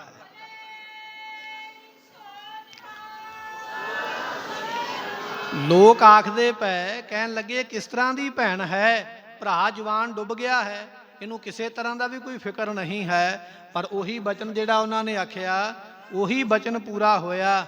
ਸੰਤ ਘਾਟ ਵਾਲੇ ਸਥਾਨ ਤੋਂ ਤੀਜੇ ਦਿਨ ਮਹਾਰਾਜ ਸਾਹਿਬ ਜੀ ਬਾਹਰ ਨਿਕਲ ਕੇ ਤੇ ਸਾਰੀ ਸੰਗਤ ਨੂੰ ਉਸ ਵੇਲੇ ਗੁਰਮੁਖੋ ਮੂਲ ਮੰਤਰ ਦਾ ਉਪਦੇਸ਼ ਬਖਸ਼ਿਸ਼ ਕਰਕੇ ਸੰਗਤ ਦਾ ਪਾਰ ਉਤਾਰਾ ਕਰਦੇ ਪਏ, ਭਲਾ ਕਰਦੇ ਪਏ। ਗੁਰੂ ਨਾਨਕ ਸਾਹਿਬ ਦੀ ਬਾਣੀ, ਗੁਰੂ ਨਾਨਕ ਸਾਹਿਬ ਦੀ ਬਾਣੀ ਦਾ ਬਚਨ ਹੈ, ਮੈਂ ਮੂਰਖ ਕੀ ਕੇਤਕ ਬਾਤ ਹੈ, ਕੋਟ ਅਪਰਾਧੀ ਤਰਿਆ ਰੇ। ਮੰਨ ਲਓ ਅਸੀਂ ਵੀ ਬੜੇ ਅਪਰਾਧ ਕੀਤੇ, ਬੜੀਆਂ ਗਲਤੀਆਂ ਕੀਤੀਆਂ, ਬੜੇ ਪਾਪ ਕੀਤੇ, ਪਰ ਗੁਰਮੁਖੋ ਗੁਰੂ ਨਾਨਕ ਦੇਵ ਮਹਾਰਾਜ ਦੇ ਦਰਸ਼ਨ ਗੁਰਬਾਣੀ ਵਿੱਚੋਂ ਜਿਨ੍ਹਾਂ ਨੇ ਕੀਤੇ, ਜਿਨ੍ਹਾਂ ਨੇ ਗੁਰਬਾਣੀ ਨੂੰ ਪੜ੍ਹਿਆ ਤੇ ਕਮਾਇਆ, ਉੱਥੇ ਬਚਨ ਆ ਜਾਂਦਾ, ਮੈਂ ਮੂਰਖ ਕੀ ਕੇਤਕ ਬਾਤ ਹੈ, ਕੋਟ ਅਪਰਾਧੀ ਤਰਿਆ ਰੇ। ਗੁਰੂ ਨਾਨਕ ਜਿਨ ਸੁਣਿਆ, ਆ ਬੈਠ ਕੇ ਸੁਣਦੇ ਪਏ ਨਾ, ਰਾਗੀ ਸਿੰਘਾਂ ਨੇ ਕੀਰਤਨ ਸਰਵਣ ਕਰਵਾਇਆ, ਬਾਅਦ ਵਿੱਚ ਵੀ ਜਥਾ ਧੰਨ ਗੁਰੂ ਰਾਮਦਾਸ ਮਹਾਰਾਜ ਸਾਹਿਬ ਜੀਆਂ ਦੀ ਧਰਤੀ ਤੋਂ ਜਿੱਦਾਂ ਦੇ ਪ੍ਰਥਾਏ ਬਚਨ ਹਨ ਕਿ ਧੰਨ ਸੋ ਦੇਸ ਜਹਾਂ ਤੂੰ ਵਸਿਆ, ਮੇਰੇ ਸੱਜਣ ਮੀਤ ਮੁਰਾਰੇ। ਗੁਰੂ ਅਰਜਨ ਦੇਵ ਪਾਤਸ਼ਾਹ ਕਹਿੰਦੇ, ਗੁਰੂ ਰਾਮਦਾਸ ਪਾਤਸ਼ਾਹ, ਧੰਨ ਉਹ ਧਰਤੀ ਜਿੱਥੇ ਆਪ ਵਾਸਾ ਕਰਦੇ, ਉਹ ਧਰਤੀ ਹੈ ਡਿਠੇ ਸਭੇ ਥਾਵ, ਨਹੀਂ ਤੁਧ ਜਿਹਾ। ਗੁਰੂ ਰਾਮਦਾਸ ਮਹਾਰਾਜ ਦੀ ਧਰਤੀ ਤੋਂ ਇਹ ਨਵਾਜੇ ਹੋਏ ਗੁਰੂ ਕੇ ਕੀਰਤਨੀਏ ਹੈ, ਆਪ ਸੰਗਤਾਂ ਦੀ ਸੇਵਾ ਕਰਨ ਵਾਸਤੇ ਬਚਨ ਆ ਗਿਆ ਹੈ। ਗੁਰੂ ਨਾਨਕ ਜਿਨ ਸੁਣਿਆ, ਇਹਨਾਂ ਨੇ ਗੁਰੂ ਨਾਨਕ ਸਾਹਿਬ ਦੀ ਬਾਣੀ ਤੁਹਾਨੂੰ ਸੁਣਾਉਣੀ ਹੈ। ਜਿਨ੍ਹਾਂ ਨੇ ਗੁਰੂ ਨਾਨਕ ਦੇਵ ਪਾਤਸ਼ਾਹ ਨੂੰ ਦਰਸ਼ਨ ਕੀਤੇ ਗੁਰੂ ਗ੍ਰੰਥ ਸਾਹਿਬ ਦੇ ਅੰਦਰ, ਜਿਨ ਸੁਣਿਆ ਪੇਖਿਆ ਸੇ ਫਿਰ ਗਰਭਾਸ ਨਾ ਭਰਿਆ। ਉਹ ਗਰਭ ਦੇ ਵਿੱਚ ਨਹੀਂ ਆਉਂਦੇ, ਮਹਾਰਾਜ ਜੀ ਉਹਨਾਂ ਦਾ ਜੰਮਣ ਮਰਨ ਖਤਮ ਕਰ ਦਿੰਦੇ। ਇਹ ਐਸੀ ਬਾਣੀ ਦੇ ਨਾਲ ਮਹਾਰਾਜ ਸਾਹਿਬ ਜੀ ਨੇ ਸਾਨੂੰ ਜੋੜਿਆ। ਐਸੇ ਕੌਤਕ ਮਹਾਰਾਜ ਸਾਹਿਬ ਜੀ ਸੰਸਾਰ ਵਿੱਚ ਕਰਦੇ ਪਏ ਦੁਨੀਆ ਦਾ ਭਲਾ ਕਰਨ ਵਾਸਤੇ। ਗੁਰਮੁਖੋ ਬਚਨ ਆਪਾਂ ਪਹਿਲਾਂ ਇਹ ਸਰਵਣ ਕਰ ਚੁੱਕੇ ਹਾਂ ਕਿ ਸਤਿਗੁਰਾਂ ਨੇ ਸਾਨੂੰ ਬੜਾ ਹੀ ਛੋਟਾ ਜਿਹਾ ਮੰਤਰ, ਕਈ ਵਾਰੀ ਸਾਡੀ ਵਿਚਾਰ ਇਹ ਹੁੰਦੀ ਹੈ ਮੈਂ ਤੇ ਅਨਪੜ੍ਹ ਹਾਂ, ਜਾਂ ਮੇਰੀ ਯਾਦ ਸ਼ਕਤੀ ਜਿਹੜੀ ਹੈ ਨਾ, ਬਹੁਤਾ ਸਮਾਂ ਮੈਨੂੰ ਗੱਲ ਚੇਤੇ ਨਹੀਂ ਰਹਿੰਦੀ, ਮੈਂ ਬਾਣੀ ਦਾ ਪਾਠ ਯਾਦ ਨਹੀਂ ਰੱਖ ਸਕਦਾ, ਜਾਂ ਮੈਂ ਬਾਣੀ ਪੜ੍ਹ ਨਹੀਂ ਸਕਦਾ ਹਾਂ। ਮਹਾਰਾਜ ਨੇ ਸਾਡੇ ਸਾਰੇ ਸਵਾਲਾਂ ਦਾ ਹੱਲ ਕਰ ਦਿੱਤਾ ਹੈ। ਉਹਨਾਂ ਨੇ ਸਾਨੂੰ ਵਾਹਿਗੁਰੂ ਮੰਤਰ ਦੇ ਦਿੱਤਾ ਹੈ। ਕਹਿਣ ਲੱਗੇ ਭਾਈ ਇਹ ਭੁੱਲਦਾ ਵੀ ਨਹੀਂ ਹੈ, ਕਦੇ ਆਪਾਂ ਨੂੰ ਭੁੱਲਿਆ ਤੇ ਨਹੀਂ ਨਾ, ਜਦੋਂ ਮਰਜ਼ੀ ਜਪ ਲਈਏ। ਅਤੇ ਕਦੇ ਇਹ ਮੰਤਰ ਜਿਹੜਾ ਹੈ ਕੋਈ ਇਹ ਵੀ ਨਹੀਂ ਕਹਿ ਸਕਦਾ ਵੀ ਮੈਂ ਤੇ ਪੜ੍ਹਿਆ ਨਹੀਂ, ਮੈਨੂੰ ਪੜ੍ਹਨਾ ਨਹੀਂ ਆਉਂਦਾ ਹੈ। ਜੋ ਪ੍ਰਾਣੀ ਗੋਬਿੰਦ ਧਿਆਵੈ, ਪੜ੍ਹਿਆ ਅਨਪੜ੍ਹਿਆ ਪਰਮ ਗਤ ਪਾਵੈ। ਇਹ ਅਨਪੜ੍ਹ ਤੇ ਪੜ੍ਹਿਆ ਦੋਨਾਂ ਨੂੰ ਮੋਕਸ਼ ਬਖਸ਼ਿਸ਼ ਕਰਦਾ ਹੈ। ਪਰ ਗੁਰਮੁਖੋ ਬਚਨ ਇਹ ਹੈ ਵੀ ਆਪਾਂ ਇਸ ਮੰਤਰ ਦਾ ਕਦੇ ਜਾਪ ਕਰਦੇ ਨੇ, ਕਦੇ ਨਹੀਂ ਪੜ੍ਹਦੇ ਇਸ ਮੰਤਰ ਨੂੰ, ਕਦੇ ਵਾਹਿਗੁਰੂ ਮੰਤਰ ਦੀ ਕਮਾਈ ਨਹੀਂ ਕਰਦੇ ਹਾਂ। ਪਰ ਜਿਨ੍ਹਾਂ ਨੇ ਇਸ ਸ਼ਬਦ ਨੂੰ ਪੜ੍ਹ ਲਿਆ ਨਾ, ਉਹਨਾਂ ਦਾ ਭਲਾ ਹੋ ਜਾਂਦਾ ਹੈ। ਸਤਿਗੁਰੂ ਪਾਤਸ਼ਾਹ ਮਹਾਰਾਜ ਬਚਨ ਕਰਦੇ, ਸਤਿਗੁਰੂ ਨਾਨਕ ਪ੍ਰਗਟਿਆ ਮਿੱਟੀ ਧੁੰਦ, ਜਗ ਚਾਨਣ ਹੋਆ, ਜਿਉਂ ਕਰ ਸੂਰਜ ਨਿਕਲਿਆ, ਤਾਰੇ ਛਪੇ ਅੰਧੇਰ ਭੁਲੋਇਆ। ਜਦੋਂ ਸੂਰਜ ਚੜ੍ਹ ਜਾਂਦਾ ਨਾ, ਤਾਰਿਆਂ ਦਾ ਪ੍ਰਕਾਸ਼ ਮੱਧਮ ਪੈ ਜਾਂਦਾ ਹੈ, ਤਾਰੇ ਦਿਸਦੇ ਨਹੀਂ ਪਰ ਹੁੰਦੇ ਜ਼ਰੂਰ ਨੇ ਆਕਾਸ਼ ਦੇ ਵਿੱਚ। ਗੁਰੂ ਨਾਨਕ ਦੇਵ ਪਾਤਸ਼ਾਹ ਮਹਾਰਾਜ ਸੂਰਜ ਵਾਂਗ ਪ੍ਰਕਾਸ਼ ਕਰਨ ਵਾਲੇ, ਤਾਰਿਆਂ ਦੇ ਵਾਂਗ ਜਿਹੜੇ ਪਖੰਡੀ ਸਨ ਉਹਨਾਂ ਸਮਿਆਂ ਵਿੱਚ ਉਹਨਾਂ ਦਾ ਪ੍ਰਤਾਪ ਮੱਧਮ ਪੈ ਗਿਆ। ਸੱਜਣ ਠੱਗ ਵਰਗਿਆਂ ਦਾ ਭਲਾ ਕਰ ਦਿੱਤਾ। ਅੱਜ ਵੀ ਦੁਨੀਆ ਤੇ ਪਖੰਡੀਆਂ ਦੀ ਗਿਣਤੀ ਘੱਟ ਨਹੀਂ ਹੈ। ਬੜੇ ਡੇਰੇ ਬਣ ਗਏ, ਬੜੇ ਸਾਧੂ ਬਣ ਗਏ, ਬੜਿਆਂ ਨੇ ਆਪਣੇ ਆਪਣੇ ਪੰਥ ਚਲਾ ਲਏ, ਪਰ ਸਾਰੇ ਆਸਰਾ ਕਿਹਦਾ ਲੈਂਦੇ ਪਏ? ਗੁਰੂ ਨਾਨਕ ਸਾਹਿਬ ਦੀ ਬਾਣੀ ਦੇ ਹੀ ਆਸਰਾ ਲੈਂਦੇ ਪਏ ਅਤੇ ਪ੍ਰਚਾਰ ਆਪਣਾ ਆਪਣਾ ਕਰਦੇ ਪਏ। ਪਰ ਅੱਜ ਵੀ ਗੁਰੂ ਨਾਨਕ ਮਹਾਰਾਜ ਸਾਹਿਬ ਜੀ ਦਾ ਪ੍ਰਤਾਪ ਸੂਰਜ ਦੇ ਵਾਂਗ ਹੈ। ਉਹਨਾਂ ਦੇ ਪ੍ਰਕਾਸ਼ ਪਖੰਡੀਆਂ ਦੇ ਅੱਜ ਵੀ ਫਿੱਕੇ ਪੈਂਦੇ ਪਏ ਗੁਰੂ ਨਾਨਕ ਦੇਵ ਪਾਤਸ਼ਾਹ ਮਹਾਰਾਜ ਜੀਆਂ ਦੇ ਸਾਹਮਣੇ। ਐਸੇ ਸਤਿਗੁਰਾਂ ਦਾ ਅੱਜ ਆਪਾਂ ਦਿਹਾੜਾ ਮਨਾ ਰਹੇ ਹਾਂ। ਆਪ ਸੰਗਤਾਂ ਨੂੰ ਮਹਾਰਾਜ ਸਾਹਿਬ ਜੀਆਂ ਦੇ ਗੁਰਪੁਰਬ ਦੀਆਂ ਲੱਖ ਲੱਖ ਵਧਾਈਆਂ ਹੋਣ। ਸਤਿਗੁਰੂ ਕਿਰਪਾ ਕਰਨ। ਨਾਮ ਜਪ ਕੇ, ਬਾਣੀ ਪੜ੍ਹ ਕੇ, ਸੇਵਾ ਕਰਕੇ, ਦਰਸ਼ਨ ਕਰਕੇ ਅਸੀਂ ਆਪਣੇ ਇਸ ਮਨੁੱਖਾ ਜਨਮ ਨੂੰ ਸਫਲਾ ਬਣਾ ਲਈਏ, ਤਾਂ ਕਿ ਸਾਡਾ ਇਹ ਜੀਵਨ, ਇਹ ਸਮਾਂ ਸਫਲਾ ਹੋ ਜਾਵੇ। ਇਹ ਸਤਿਗੁਰੂ ਸਾਡੇ ਤੇ ਕਿਰਪਾ ਕਰਨ। ਸਤਿਗੁਰਾਂ ਦੇ ਅੱਗੇ ਅਰਦਾਸ ਕਰੀਏ। ਲੇਖੈ ਕਤਹਿ ਨ ਛੂਟੀਐ, ਖਿਨ ਖਿਨ ਭੂਲ ਬਖਸ਼ਨਹਾਰ ਬਖਸ਼ ਲੈ। ਵਾਹਿਗੁਰੂ ਜੀ ਕਾ ਖਾਲਸਾ, ਵਾਹਿਗੁਰੂ ਜੀ ਕੀ ਫਤਿਹ।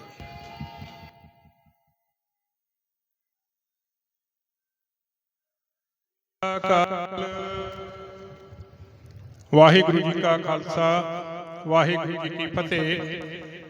ਚਵਰ ਛਤਰ ਤਖਤ ਦੇ ਮਾਲਕ ਸ਼ਬਦ ਗੁਰੂ ਜੁਗੋ ਜੁਗ ਅਟਲ ਸਾਹਿਬ ਸ੍ਰੀ ਗੁਰੂ ਗ੍ਰੰਥ ਸਾਹਿਬ ਜੀ ਦੀ ਪਾਵਨ ਪਿੱਤਰ ਹਜ਼ੂਰੀ ਵਿੱਚ ਅੰਮ੍ਰਿਤ ਵੇਲੇ ਤੋਂ ਇਕੱਤਰ ਸਾਧ ਸੰਗਤ ਫਤਿਹ ਦੀ ਸਾਂਝ ਕਰੀਏ। ਵਾਹਿਗੁਰੂ ਜੀ ਕਾ ਖਾਲਸਾ, ਵਾਹਿਗੁਰੂ ਜੀ ਕੀ ਫਤਿਹ। ਵੱਡ ਭਾਗੀ ਹਰ ਸੰਗਤ ਪਾਵੈ, ਭਾਗਹੀਨ ਭ੍ਰਮ ਚੋਟਾਂ ਖਾਵੈ, ਬਿਨ ਭਾਗਾ ਸਤ ਸੰਗ ਨਾ ਲੱਭੈ। ਬਿਨ